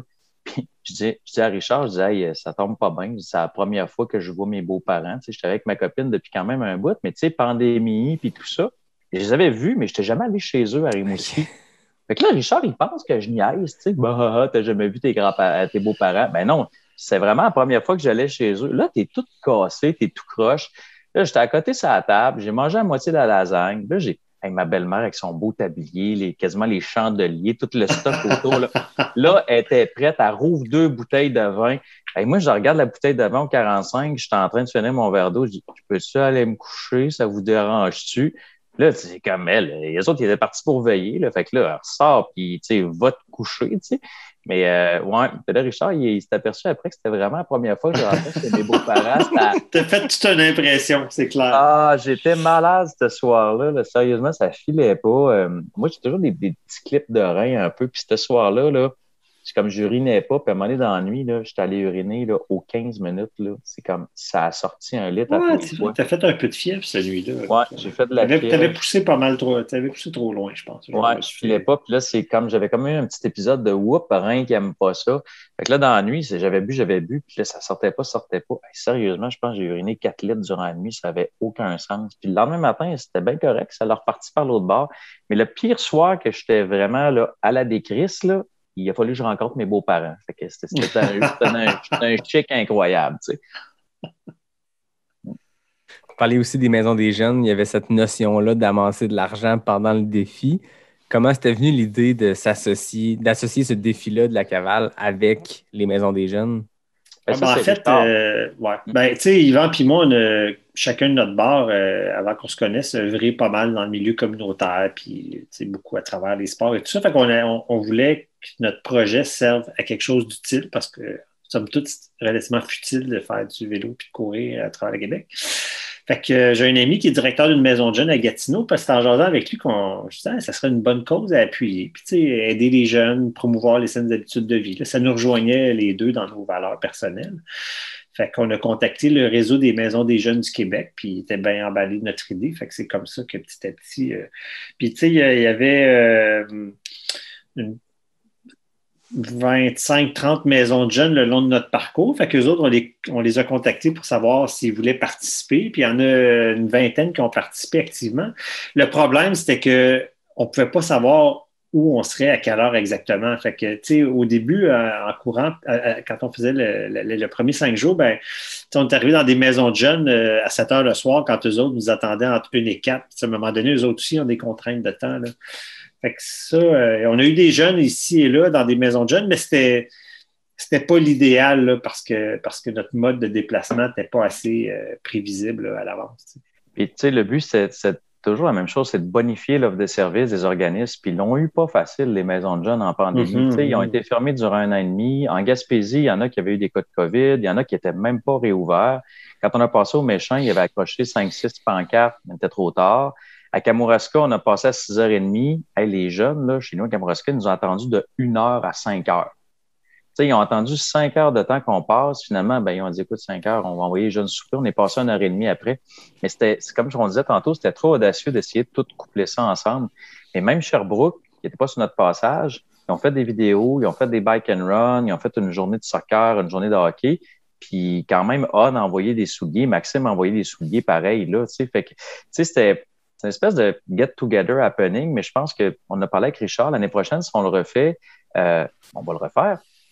Ça va être de les faire participer une activité de leur choix sur notre passage, puis d'envoyer un petit vidéo, d'envoyer un petit clip ou quelque chose, parce que c'était vraiment trop difficile de concorder les heures de passage. Tu sais, température, vent, fatigue, ça c'était beaucoup audacieux, mais les maisons de jeunes, c'est 60 000 jeunes au Québec, au-dessus de 300 maisons de jeunes qui ont des orientations sportives, artistiques. Tu sais, ça dépend des organisateurs. Mais je pense que c'est peut-être pas beaucoup de sous, 16-17 000, mais ça va permettre de bonifier l'offre de service. Puis on a tellement eu de l'aide, là, Marie, aux communications, au regroupement là, des maisons de jeunes. Là. Écoute, c'était une perle. Là. L'information passait, c'était fluide, on s'écrivait à toute heure. Puis, tu sais, l'information a vraiment bien passé au niveau du réseau des maisons de jeunes. Fait que, c'est sûr que cet argent-là va être bien utilisé. Oui, puis il va me permettre de te contredire. Je veux dire, d'avoir ramassé plus de 16 000 à 2 gars qui font un défi, c'est énorme. Là, il n'y a pas de petit ou de grand montant. N'importe quel don est le bienvenu. Puis n'importe qui fait un défi sportif, caritatif, chaque scène amassée vaut la peine. Mais 16 000 c'est un très beau montant que vous avez réussi à amasser avec ça. Puis je trouve ça malade aussi que Maxime Simard de On soit embarqué là-dedans avec sa compagnie. Puis vous disiez tantôt 500 à 600 paires de spadrilles qui ont été données aux jeunes. C'est quand même significatif. C'est beaucoup de souliers. Là. Ouais, ils sont en train de les distribuer là, pendant qu'on se parle. Puis ils étaient neufs, ces souliers-là. Là, mais entre 150 et 175 $ de la paire de souliers. Fait qu'il y a tout un fichier qui a été fait sur un Google Drive. Fait que les maisons de jeunes signaient masculin, féminin, la grandeur de souliers. Puis Maxime a envoyé les souliers. Ben, tu peux recevoir un footing, un trail, il envoyait ce qu'il y avait, là. Mais c'est quand même un super beau rayonnement. Puis Jimmy a embarqué là-dedans avec le coureur nordique, Boff, Salomon. Moi, j'ai été impressionné par le nombre de partenaires qui ont décidé d'embarquer dans ça. Puis, ton fils, on n'a pas parlé, Richard, mais il faut en parler. Le Zach, là, de sa propre initiative, il a dit, moi, je veux faire un documentaire sur mon père. Là. Richard va pouvoir t'en parler, mais le plus bel acteur, ça a été, moi, le plus grand coup de cœur, ça a été Laurence puis Zach, là. D'une gentillesse, d'une profondeur. Richard, il dit, hey, on peut pas traverser le pont. Il y a un itinérant sur le pont couché à terre. Hey, là, moi, je suis dans tous mes états. Je dis, voyons, je suis sur le tandem. Je dis, hey, on peut pas le laisser là, tout ça. Hey, non, c'était Laurence qui était couché à terre, qui shootait dans le bord du pont. Sur le coup, chandail gris, ça avait vraiment l'air d'un itinérant qui était roulé sur le pont, mais c'était Laurence qui shootait. Richard va pouvoir t'en parler, mais ça, là, ça a été un coup de cœur incroyable. Ben, parlons-en, parce que Richard, on en a parlé ensemble. Yvan, on en avait parlé un peu dans l'épisode. Moi, je connais bien Zachary. On a travaillé souvent ensemble à Québec. Il travaille pour une boîte qui, moi, j'ai embauché cette boîte-là à ma job. Bref, Zach, moi, c'est un coup de cœur bien avant que je sache que son père est un ultramarathonien, puis que c'est Richard, puis que c'est mon idole. Mais Zach, quand j'ai su qu'il embarquait là-dedans, puis j'y écrivais, puis je disais, hey, je fais un podcast sur ton père, blablabla, là, la cavale part. Là, ne serait-ce que pour préparer les petits visuels, vous le savez, ceux qui écoutent, à chaque semaine, je prévois des petits visuels pour vous teaser l'épisode qui s'en vient. J'ai écrit à Zach, il m'a envoyé les photos de Laurence. Vous avez du footage complètement fou. Vos photos, chaque jour, on avait un montage des photos. c'était digne d'un grand événement. Là. C'était digne de l'UTMB qui fait une couverture de sa course en direct. Là. C'était vraiment impressionnant de voir ça. Puis le documentaire, ça va être complètement fou. Là. Écoute, nous autres, là, pendant le 10 jours que ça a duré, on n'a pas vraiment suivi les médias sociaux parce qu'on était occupés, Ben oui. mais c'est Zach puis Laurence qui avaient les mots de passe qui publiaient. Puis après ça, là, quand on s'est mis à regarder ce qu'ils ont produit comme photo, comme image, on capotait, là, on a l'air de deux pros. T'sais, sérieusement, comme tu dis, on s'est été traité d'une façon hyper professionnelle. Là. C'est impressionnant. Là. Écoute, C'est les photos rentraient plus vite pour gênant, suivre la t'sais. cavale que pour suivre la Hard Rock, ceux qui ont essayé de suivre la course la semaine passée. Là, je veux dire, non, c'était le fun. Puis, au-delà du fait que c'est le fun de pouvoir vous suivre puis que les photos sont belles, il y a quelque chose de le fun qui va ressortir de ça parce que là, ça fait 1h15 qu'on jase de votre cavale. Il s'est passé plein de choses. Puis là, c'est une discussion, puis vous essayez de vous remémorer ce qui s'est passé, dans quel ordre, les anecdotes. Eux, ils ont tout ça sur vidéo, sur photo. Ouais, ça va être quelque chose de fou, là. Zach, il a, je pense, une dizaine d'heures de film là, pour faire un documentaire qui va en durer probablement 15 ou quelque chose de même. Fait que c'est sûr que, lui, de point de vue personnel à moi, de vivre ça avec mon gars, c'est sûr que c'était super le fun. On a vécu des moments forts là-dedans, puis on a quand même passé 10 jours, pas tout le temps dans les mêmes shorts, mais beaucoup ensemble. T'sais. Puis, Zach a carte blanche pour faire le film qu'il veut avec ça. Fait que, comme Yvan disait, des fois, on pédalait, là, si quelqu'un en haut du pont qui prend des photos, Laurence a été juchée. Laurence a été super aussi, là, elle a fait une méchante job. On disait au début que Laurence, c'est la perchiste, c'est une joke, là, mais Laurence, elle était toute, perchiste, conductrice de tricycle, parce qu'il avait acheté un tricycle pour être capable de filmer certaines scènes. Fait que Laurence a piloté le tricycle. Zach était assis à l'arrière sur la plateforme et il nous filmait, tu sais. On a tellement déconné avec ça. À un moment donné, on voit un gars qui s'en vient en skate. Richard disait, il y a un skater avant nous autres. Mais non, c'est Zach qui est sa voix d'inverse avec sa caméra. Il s'en vient sur son skate puis il filme. Puis là, voyons donc. On s'est mis à niaiser. À un moment donné, il était dans le haut du pont. On disait, hey, dans l'arbre, c'est Zach. Hein, sur la fourmi, c'est Zach. Hein, dans l'avion, c'est Zach. Mais tu sais, il sortait, là, on le voyait pas. Tu sais, c'était fou.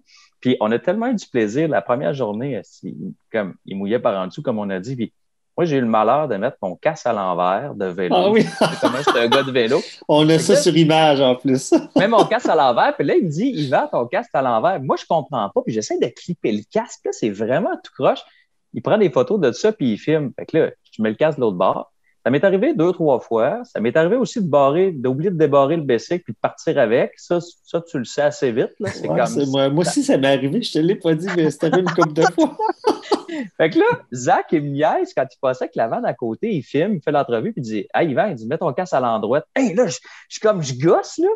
Là, je m'aperçois qu'il est à l'endroite. Hey, ça a duré 3-4 jours qu'il me niaisait avec mon casque à l'envers, là, tu sais, puis ça pognait. J'étais tellement fatigué que là, je m'arrêtais, j'essayais de le... Ah non, il était du bon bord, là. Ça a été le running gag des premiers jours. Là, hey, Yvan, ton casque est à l'envers. Fait que, tu sais, on a vraiment eu du plaisir avec eux autres. On a ri tout le long. Ouais, puis je suppose, Richard, t'es un gars, les deux, vous êtes très familial, mais je sais que Richard, avec tes gars, vous êtes super proches. Je pense que tu avais couru le QMT avec un de tes gars. Zach, moi, quand j'avais découvert pendant un tournage, on jase, parce qu'il y a beaucoup de temps mort, tu sais, maintenant dans un tournage, puis je jase un peu. Puis là, je parle de courses. Il me dit, mon père fait des courses. Bref, on se met à jaser de toi, parce qu'il me dit, mon père fait des ultras, puis il me raconte les voyages que vous avez faits dans les Alpes. Il me raconte, je pense qu'il était là avec toi à ton UTMB. Il était là à mon deuxième UTMB. Benjamin était là au premier. Alexis à Western State. Je suis un gars privilégié. D'avoir tes gars avec toi. Que j'ai. Il est fou raide. Là. On a vécu vraiment des expériences super à date. Là. Puis toi, Yvan, ton gars s'est pas trop ennuyé pendant tes 10 jours de cavale? Ben écoute, il était chez sa maman quand j'ai passé à Rivière-du-Loup, mais il est venu pédaler avec nous autres. Il est venu nous voir à la maison parce que ça a donné qu'il est passé en face. Puis là, il a vu qu'il y avait de la vie un peu pendant que je traitais Richard, fait qu'il est arrêté. Puis il a attendu quand même assez longtemps. Je pense qu'il a attendu 2 heures en avant de mon école d'arts martiaux en bas de la ville. C'est vrai. Il a pédalé un bout avec nous autres. Fait qu'il était super bon. Il a pris son vélo puis il a pédalé Rivière-du-Loup jusqu'à Notre-Dame-du-Portage. Mais tu sais, là, j'ai compris un peu, Richard, c'est quand même, on est privilégié de pouvoir vivre ces affaires-là avec nos enfants, tu sais. Puis, tu sais, mon fils était super content, on a jasé un peu ensemble, puis tout ça. Puis là, finalement, sa maman est venue le rechercher, puis elle l'a ramené à la maison. Mais, tu sais, je pense que avoir des enfants, c'est une marque d'éternité. Tu sais, je sais pas ce qu'il y a après, mais quand tu as des enfants, ben tu laisses quelque chose, tu transmets tes valeurs. Mon père m'a toujours dit, l'éternité, c'est ce que tu lègues à ta famille, tu sais. Puis c'est ça, c'est être très, très, très privilégié. Puis vivre ça avec nos enfants, c'est des super beaux moments. C'est malade. Mais on a très hâte de voir le documentaire. Est-ce qu'on sait c'est quoi le plan de match pour ça ou on s'entend, on va laisser un petit break à Zach. Ça fait une semaine que vous êtes revenu de votre cavale. Là. Ouais, c'est ça. Zach, il prévoit sortir ça en 2022. Bon, c'est parfait. Ça va être présent dans des festivals. Ben oui, exactement. À suivre. Très cool. Est-ce y a-t-il une anecdote qui vaut la peine d'être dite avant qu'on passe au petit dernier sujet qu'on s'était dit? Y a-t-il quelque chose que vous n'avez pas eu l'occasion de raconter? Parce que moi, depuis tantôt, c'est anecdote par-dessus anecdote, puis j'ai beaucoup de fun à vous écouter. Y a-t-il quelque chose qui nous manque, qui vaut la peine d'être dit? C'est tous les kilomètres gratuits parce que, tu sais, je peux pas tous les nommer, là. Stéphane, Théo, les gens qui sont venus courir avec nous autres, les gens qui sont venus pédaler avec nous autres. À un moment donné, à la Pocatière, on a vu Stéphane, il voulait nous aider. Puis là, quelques kilomètres plus loin, il est allé chercher son vélo, puis il a pédalé un bout avec nous autres. Théo à Rivière-du-Loup, il est venu nous rejoindre à la Pocatière. Tu sais, on a eu des beaux clins d'œil tout le long. Au début, on a apprécié, je pense, avec Richard, l'espèce d'aspect de solitude, tu sais, qu'on était dans nos pensées, qu'on réfléchissait. Puis c'est une méditation en mouvement. Puis après ça, ben, quand on a sorti la Gaspésie, là, ça a tellement été des belles rencontres. On peut pas nommer tout le monde, mais on a tellement eu d'accompagnement à pied, à vélo, tout ça. Là, c'était super fantastique. Ça a rendu l'aventure tellement humaine là, avec les gens. Là, moi, c'est un de mes gros coups de cœur aussi, là, le partage qu'on a eu avec les gens. Définitivement. Puis, tu sais, comme tu dis, il y a tellement de petits détails que, tu sais, à chaque jour, c'est Zach qui avait suggéré ça, que sur le dictaphone de notre téléphone, on se raconte notre journée parce qu'il y a tellement d'affaires qui se passent à chaque jour qu'à un moment donné, tu arrives au jour 10 si tu n'as pas pris des notes. C'est comme là, Yvan, il compte des histoires, puis ça me rappelle des trucs que j'avais complètement oubliés déjà. T'sais. Fait qu'on s'est fait chacun des petits bouts de dictaphone pour justement pas en perdre des morceaux. J'avais coutume de faire ça, ça a transpi à un moment donné. J'ai pris juste 5 photos, mais j'avais enregistré des trucs. Puis c'est pour te rappeler après, parce qu'en ultra, je le souhaite aux gens de le faire un jour, mais quand tu fais des ultras très longs, là, mettons 5 jours, 6 jours, un Tour des Géants, on dirait qu'il y a une vie qui se passe. Le lever du soleil se fait, c'est comme une renaissance, même si tu n'as pas dormi. Puis là, le soleil se couche, puis tu rentres dans une période plus calme, plus tranquille. On dirait que tu as le temps de vivre une vie dans ta journée. Moi, il y a des journées sur Cavale, la 4e journée, là, je n'avais plein de cul en tabarnouche, là, puis je l'ai dit sur le dictaphone. Genre, j'ai envoyé ça à Zach tout de suite, puis j'ai dit, tiens, mon Zach, tu vas être content, là, j'ai pas de fun, là, puis c'est pas plaisant, là. Fait que là, il me répond un gros sourire, genre, c'est ça que j'aime, c'est ça que je voulais avoir. Mais là, je n'avais plein de cul cette journée-là, tu sais. Fait que, tu sais, on a resté positif, mais il y a eu des moments difficiles pareil. Puis je pense que Zach, il va probablement être capable de mettre ça en forme, tout ça, là. Puis, tu sais, on s'est pas caché. Puis, tu sais, quand il m'a filmé sur le dos, après ça, il disait, hey, Yvan, t'es-tu mal à l'aise que je mette ça sur le vidéo? Je dis, non, Zach, il se dit, c'est vraiment arrivé. Là. Écoute, je me suis mis à terre parce que j'allais m'évanouir. Fait que, je veux dire, fais ce que tu veux avec. On t'a donné carte blanche. Fait que, tu sais, j'ai vraiment hâte de voir qu'est-ce qu'il va faire. Parce que c'est intéressant parce que quand ça s'est arrivé, tu sais, Zach, après ça, il y a eu une petite discussion avec nous autres. Il dit, tu sais, il dit, je veux avoir tous les moments forts comme les moments faibles. Puis il dit, après ça, si vous n'êtes pas d'accord qu'on le mette au montage, c'est correct, mais il dit, à moins que vous soyez en train de mourir puis que je ne peux pas filmer, il dit, je veux vraiment avoir l'émotion qui vient avec, puis le feeling. Là, fait que, je pense que on a quand même pas eu des si gros bas que ça, là, mais la soirée qu'on a décidé qu'on allait prendre des vélos, tout ça, on a eu des bonnes discussions, là, puis c'était plus sérieux que d'autres bouts où on faisait bien du DNM. Il y a eu un bon mix de ça. Là. Je pense que c'est ce qui fait le succès aussi d'un bon documentaire ou d'un bon film, c'est tout ça. Puis j'en parlais avec Caroline Côté, qui est une experte du documentaire de films de sport, d'aventure, puis c'est jamais l'accomplissement lui-même qu'on se rappelle d'un documentaire. Tu sais, pensez à vos documentaires ou les films les plus marquants que vous avez vus sur des histoires de sport. C'est pas tant l'histoire sportive, c'est tout ce qui s'est passé autour. Tu sais, moi, je raconte souvent, je prends souvent comme exemple Salomon qui voulait faire le plus gros film sur Courtney Dauwalter qui remporte son 2e Western State. La fille elle allait défendre son titre à Western State, puis tout le monde la proclamait déjà comme étant la première femme qui va gagner la Western State et la l'UTMB dans la même saison. Tu sais, le hype était haut. Salomon fait le gros film. Courtney abandonne comme ça arrive de n'importe qui. Puis ça a fait un documentaire hyper humain qui est probablement plus touchant, puis plus humain, puis plus authentique que si elle avait remporté, puis avec un record de parcours. Puis c'est un exemple comme un autre que je pense que ce qui fait la clé de ces documentaires-là, c'est les expériences humaines, c'est ce qui s'est vécu, c'est les hauts, mais c'est surtout les bas.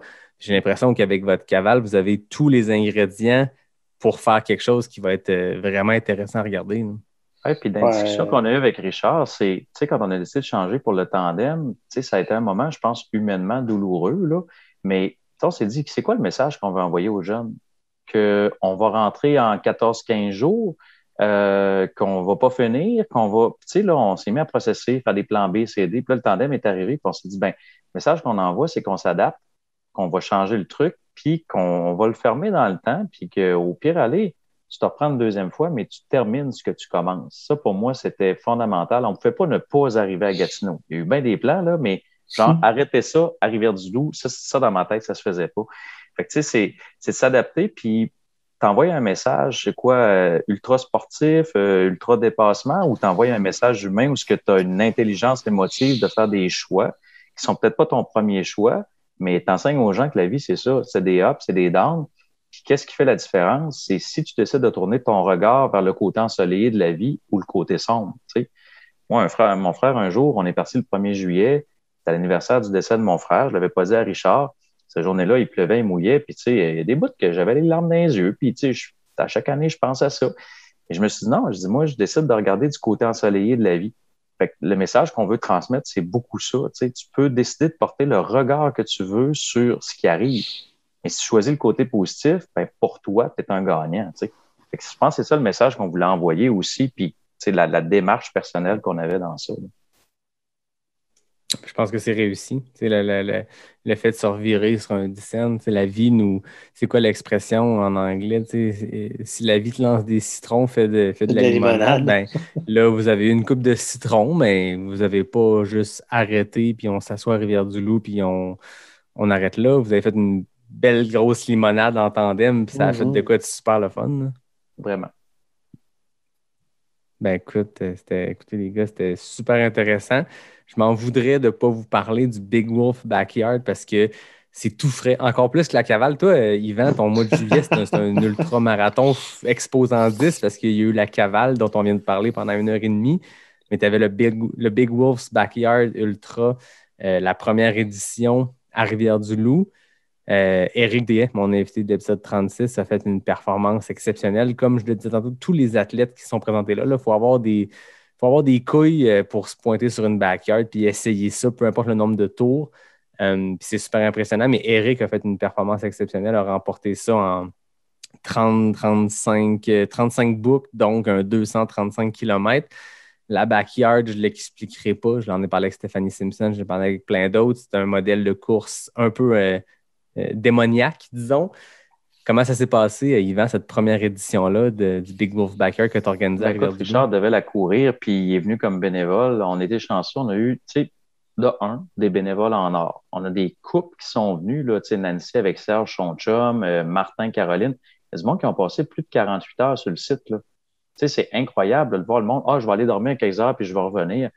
Fait que, les bénévoles étaient incroyables. Théo, Marlène, tout ça, la technique était super. On n'a personne qui nous a dit j'ai eu un mauvais week-end ou c'était pas beau.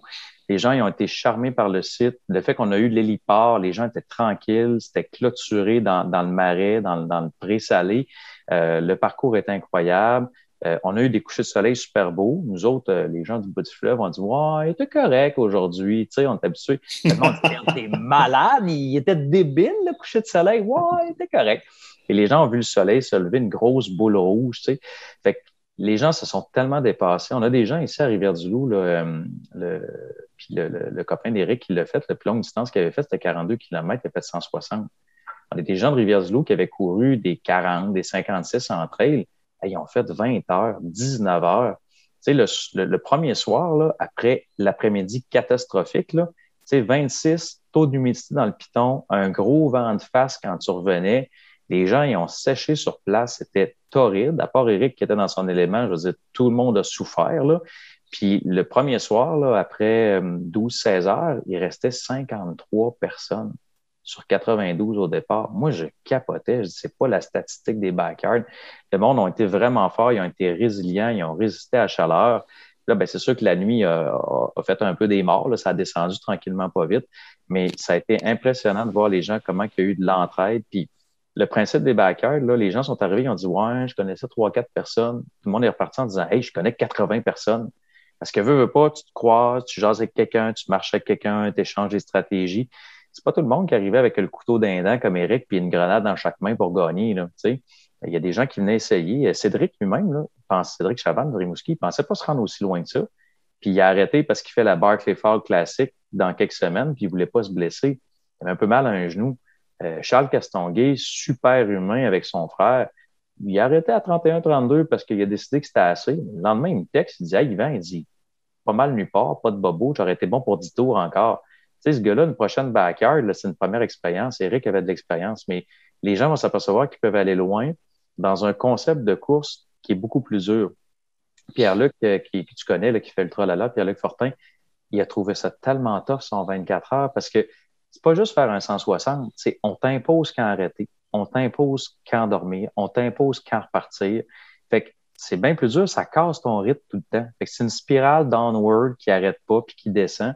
Fait que les gens qui avaient fait des 160 ont trouvé ça plus dur de faire un 160 sur backyard qu'un 160 en 24 heures à cause des arrêts de départ, tu sais. Fait que c'est quelque chose qui, fondamentalement, c'est comme une course de Formule 1. Tu arrives au puits, on l'a fait le live avec Stéphanie, on a expliqué ça. Il faut que ton crew soit sur la coche, il faut que tu t'allonges, il faut que tu dormes, il faut que tu manges. Si tu ne t'hydrates pas dans 3 tours, c'est fini. Si tu manges pas dans 6 tours, c'est fini. Fait que c'est vraiment devenu une course dans la course. Puis, tu sais, du monde qui vont aux Olympiques pour courir 100 mètres, ça entraîne 10 ans. Là, tu sais. Mais que pour faire des backyards, ça prend vraiment un entraînement spécifique. Puis je pense qu'il va y avoir une montée au Québec. Nous autres, on veut refaire un événement vraiment familial, intime l'année prochaine. Tu sais, encore autour de 125 coureurs, pas plus.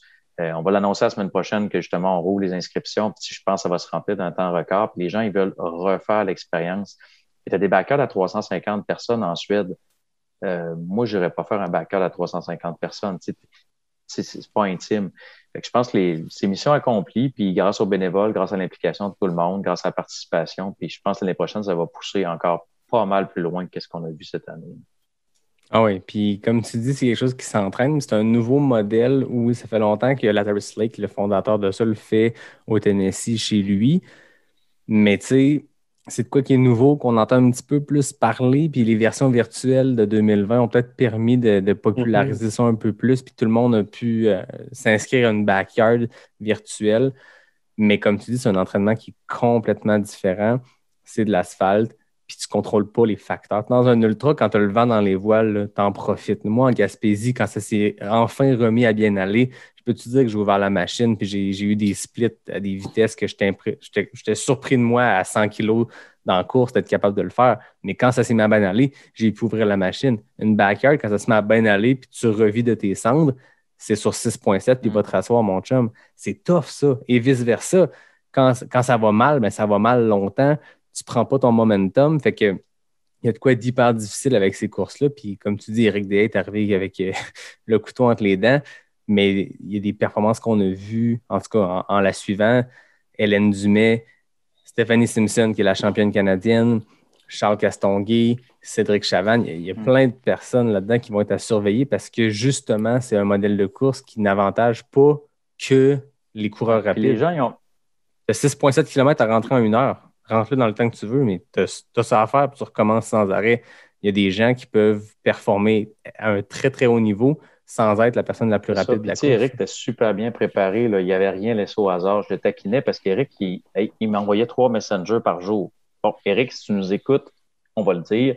Il n'y a rien qu'il ne m'a pas demandé, Eric. Là, des questions par-dessus questions, par-dessus questions, mais il était rodé. Il savait parfaitement son hydratation, son alimentation. Il savait tout ce qu'il faisait. C'était l'athlète parfait pour être là-dessus. Mais les gens doivent être fiers parce que moi, je vais le dire avec humilité, là, je me suis effoiré sur la Big Dog. Là, quand j'étais allé en 2019, j'arrivais de l'Euphoria, 233 km, 40 000 mètres de dénivelé. J'avais fait le tard.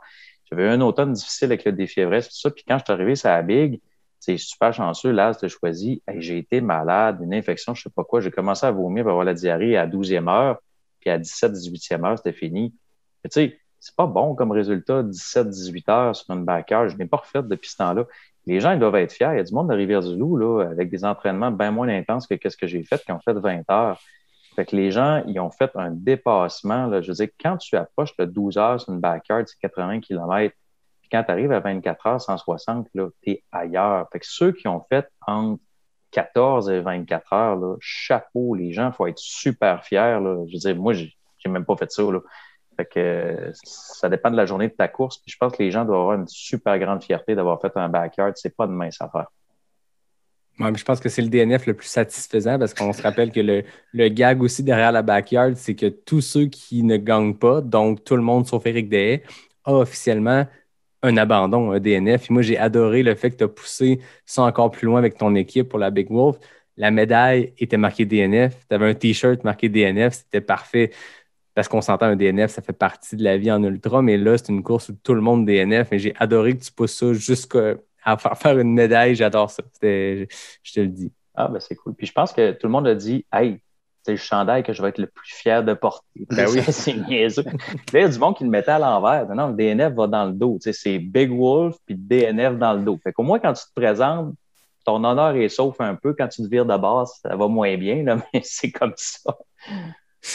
Richard, tu étais supposé la faire. Là. Je suppose qu'avec les petits bobos, le post-cavale, tu as décidé d'aller aider Yvan et faire du bénévolat. Est-ce que ton plan, c'est de retourner à la Big Wolf? Oui, c'est certain. J'en ai fait, en fait, tantôt, tu disais, j'ai pas fait de DNF, mais c'est pas vrai parce que j'ai fait 3 backyards. J'en ai fait une en vrai.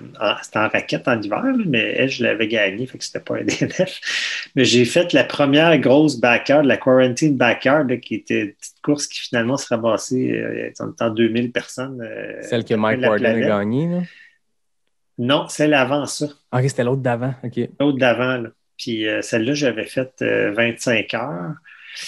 Fait que ça s'était gagné en 60, je pense. Là. Puis celle de Mike Wardian, je l'avais faite avec Eric. On était une quinzaine de personnes qu'on a fait ça. Ça avait été moyen. Là. Mais le côté trippant de faire des backyards, c'est que à chaque heure, tu te retrouves tout le monde. Que tu sois le premier ou le dernier, tout le monde est ensemble. Ça crée vraiment une ambiance magique. C'est vrai. C'est un génie, Lazarus Lake, là, d'avoir imaginé ce format-là. Là. C'est certain que. Fait que, tu sais, bon, moi, je t'ai inscrit à la Big Wolf l'année passée, puis ça a été annulé à cause de la pandémie. Cette année, je t'ai inscrit aussi, mais comme on faisait cavale, je ne m'attendais pas à faire la course de ma vie, mais j'aurais aimé ça faire une coupe de tour pour le fun, puis j'avais plein d'amis qui la faisaient. Là, fait que finalement, j'ai décidé d'aller. Je voulais y aller parce que, à cause, je pense que c'était un happening. Là, c'était le fun. Des courses, il n'y en a pas eu depuis longtemps. La gang était le fun. Je connaissais plein de monde là. Puis, j'allais donner un coup de pouce à Yvan. Là, Yvan, ils ont organisé ça d'une main de maître. Là. C'était vraiment. Moi aussi, là, comme Yvan le dit, là, j'ai été témoin juste de commentaires très positifs. Puis, l'ambiance était super là, tout le temps que j'étais là. Ben, c'est Richard, il a quand même un record. Il a fait Gatineau, Rivière-du-Loup, 3 fois en dedans de 7 jours. Non, même semaine. Il est passé, on s'est rendu à Gatineau, il est revenu me porter avec le tandem parce que ça prenait un support spécial sur le toit que Richard avait.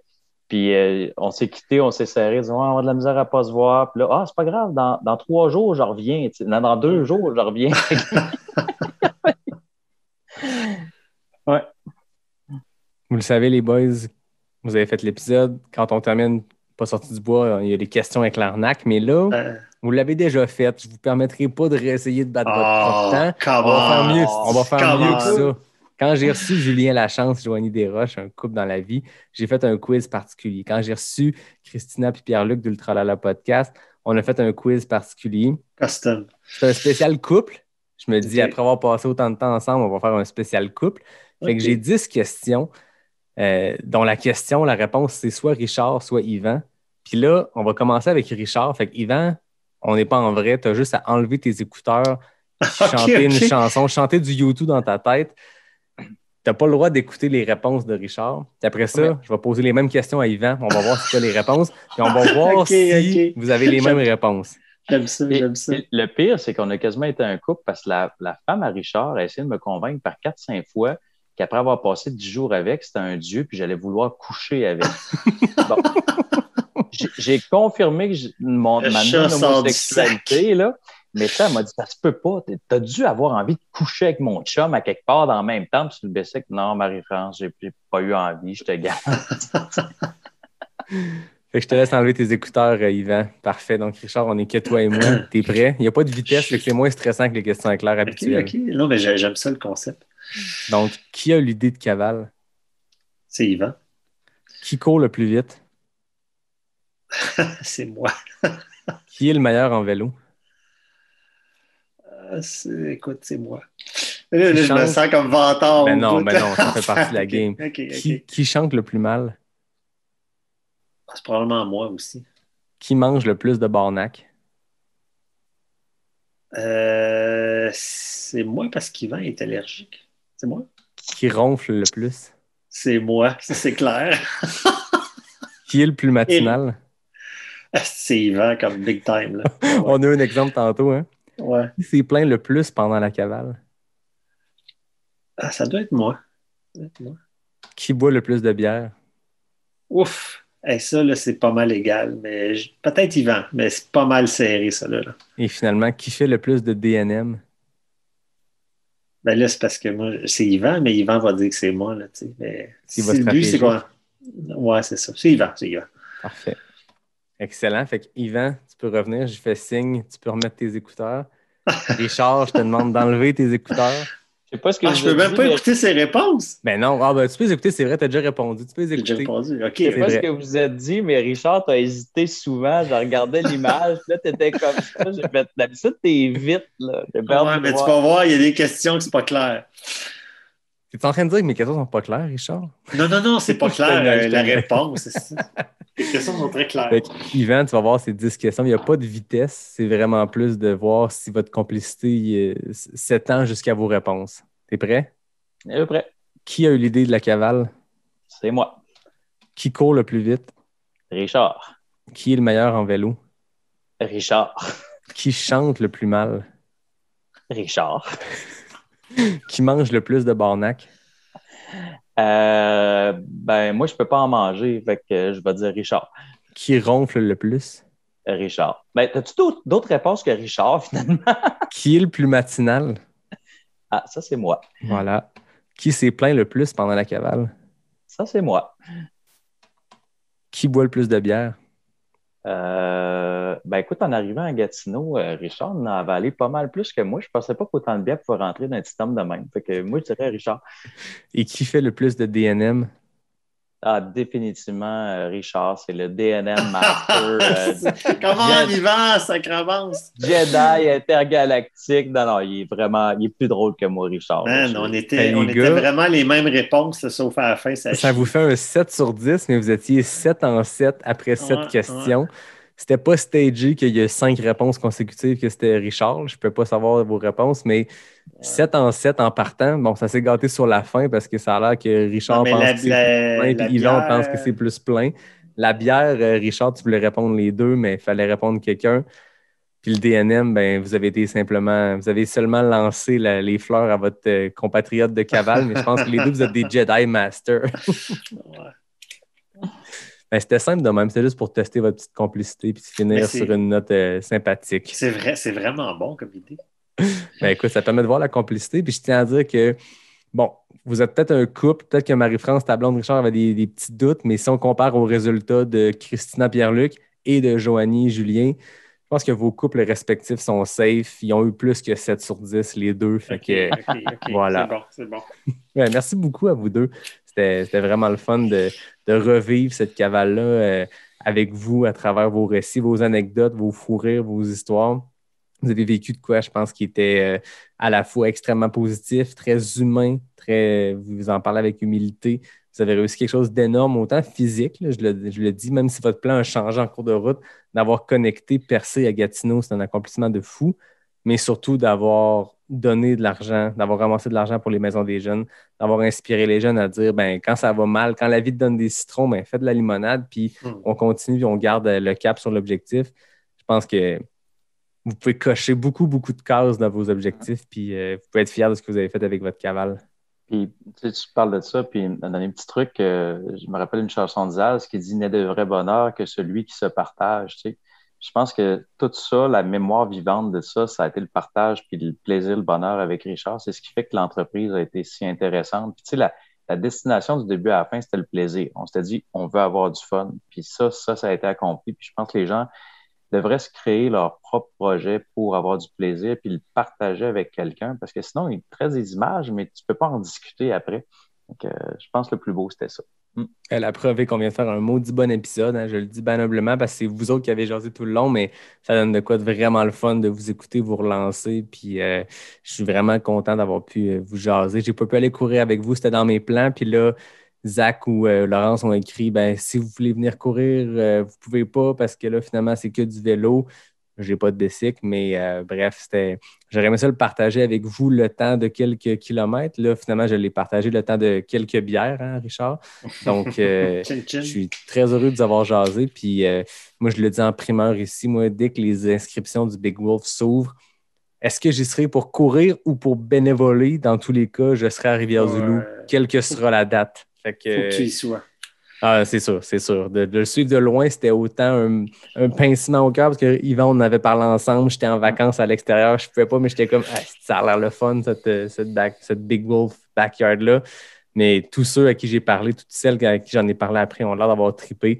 Fait que mission accomplie, Yvan, autant pour la cavale que pour le Big Wolf, c'était une grosse première édition. Puis je pense que les gens ont vraiment eu beaucoup de plaisir. Puis encore là, j'ai l'impression que c'est ça l'objectif. Là. Bravo à Eric qui a gagné. Il y a un gagnant dans ce genre d'événement-là. Il y a aussi plein de gagnants qui ont eu du fun pendant une fin de semaine. Merci beaucoup à vous deux. Comme d'habitude, je termine en remerciant David Hébert qui signe le design graphique. Je remercie Fred Desroches pour le thème musical. Je remercie la gang de NAC qui est présente depuis le début du podcast. Puis je vous remercie vous deux pour votre temps. Ça fait un très bon épisode. J'ai très hâte de le partager à mes auditeurs. Ouais, merci beaucoup, Yannick. C'était très agréable. En fait, c'était le fun de le revivre aussi puis d'en parler. Là, il y avait déjà des petits bouts que j'avais oubliés. Merci beaucoup. Puis, super. Cool. À tout le monde, je vous dis à la semaine prochaine pour le 50e épisode de Pas sorti du bois. On peut savoir c'est qui l'invité du 50e? Écoutez, c'est quelqu'un de local parce qu'on dirait que les gens se sont comme habitués un peu par hasard qu'à chaque dizaine, j'avais comme un gros invité. L'épisode 10, Stéphanie Simpson. L'épisode 20, Hélène Dumais. Après ça, Joe Grant puis Caroline Chavreau. Ça a comme... Là, les gens sont comme, qui tu reçois? Tu reçois-tu Joe Biden? Je sais pas. Mais non, je reçois... Pour le 50e, j'y vais 100% local avec une légende locale. Donc, j'en dis pas plus. Mais ouais, j'ai capoté un peu quand j'ai comme écrit dans mon fichier 50. J'ai fait, OK, je suis rendu là. Mais bon, ça va être trippant. Fait que à la semaine prochaine, tout le monde. Merci d'être là. Puis merci à vous deux. Bonne soirée. Bonne soirée. Bye.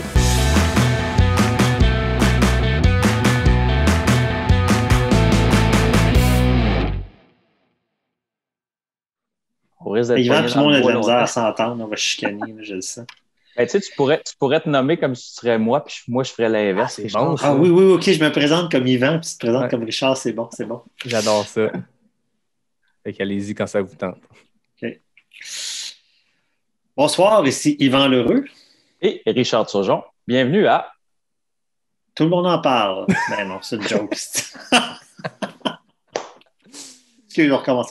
C'était parfait comme ça. Mais c'était bon. On gardera peut-être juste pas tout le monde en parle. OK. Bienvenue à DNM dans le bois. DNM dans le bois. Bienvenue à Sortie du bois. Ouais, parce que là, c'est une sortie de route que vous avez faite. Là, fait que c'est plus trop dans le bois, mais je me suis dit, des gars de bois, ça marche pareil. C'est bon. Fait que quand vous êtes prêts. Bonjour, ici Yvan Lheureux. Attendez, excuse, j'ai ma laveuse qui roule en arrière. OK.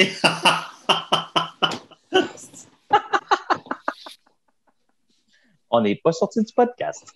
Pas sorti du podcast. Qu'est-ce que tu bois, Yvan? On va y arriver, boys. Imaginez, on n'a pas même pas encore bu. Comme Butcha que Tania t'a donné. Si vous êtes prêts, on réessaye ça. Bonjour, ici Yvan Lheureux. Et Richard Turgeon. Bienvenue Pas sorti du bois. On commence. C'est correct, il va y avoir plein de bloopers. OK, c'est bon. Bonjour, ici Yvan Lheureux. Et Yvan Lheureux. Ben là, on va passer 1 heure. On commence, c'est fini. Bon, moi, je suis Richard Lheureux, toi, t'es Yvan Turgeon. Ah, c'est bon, ça? Ouais. Non, OK.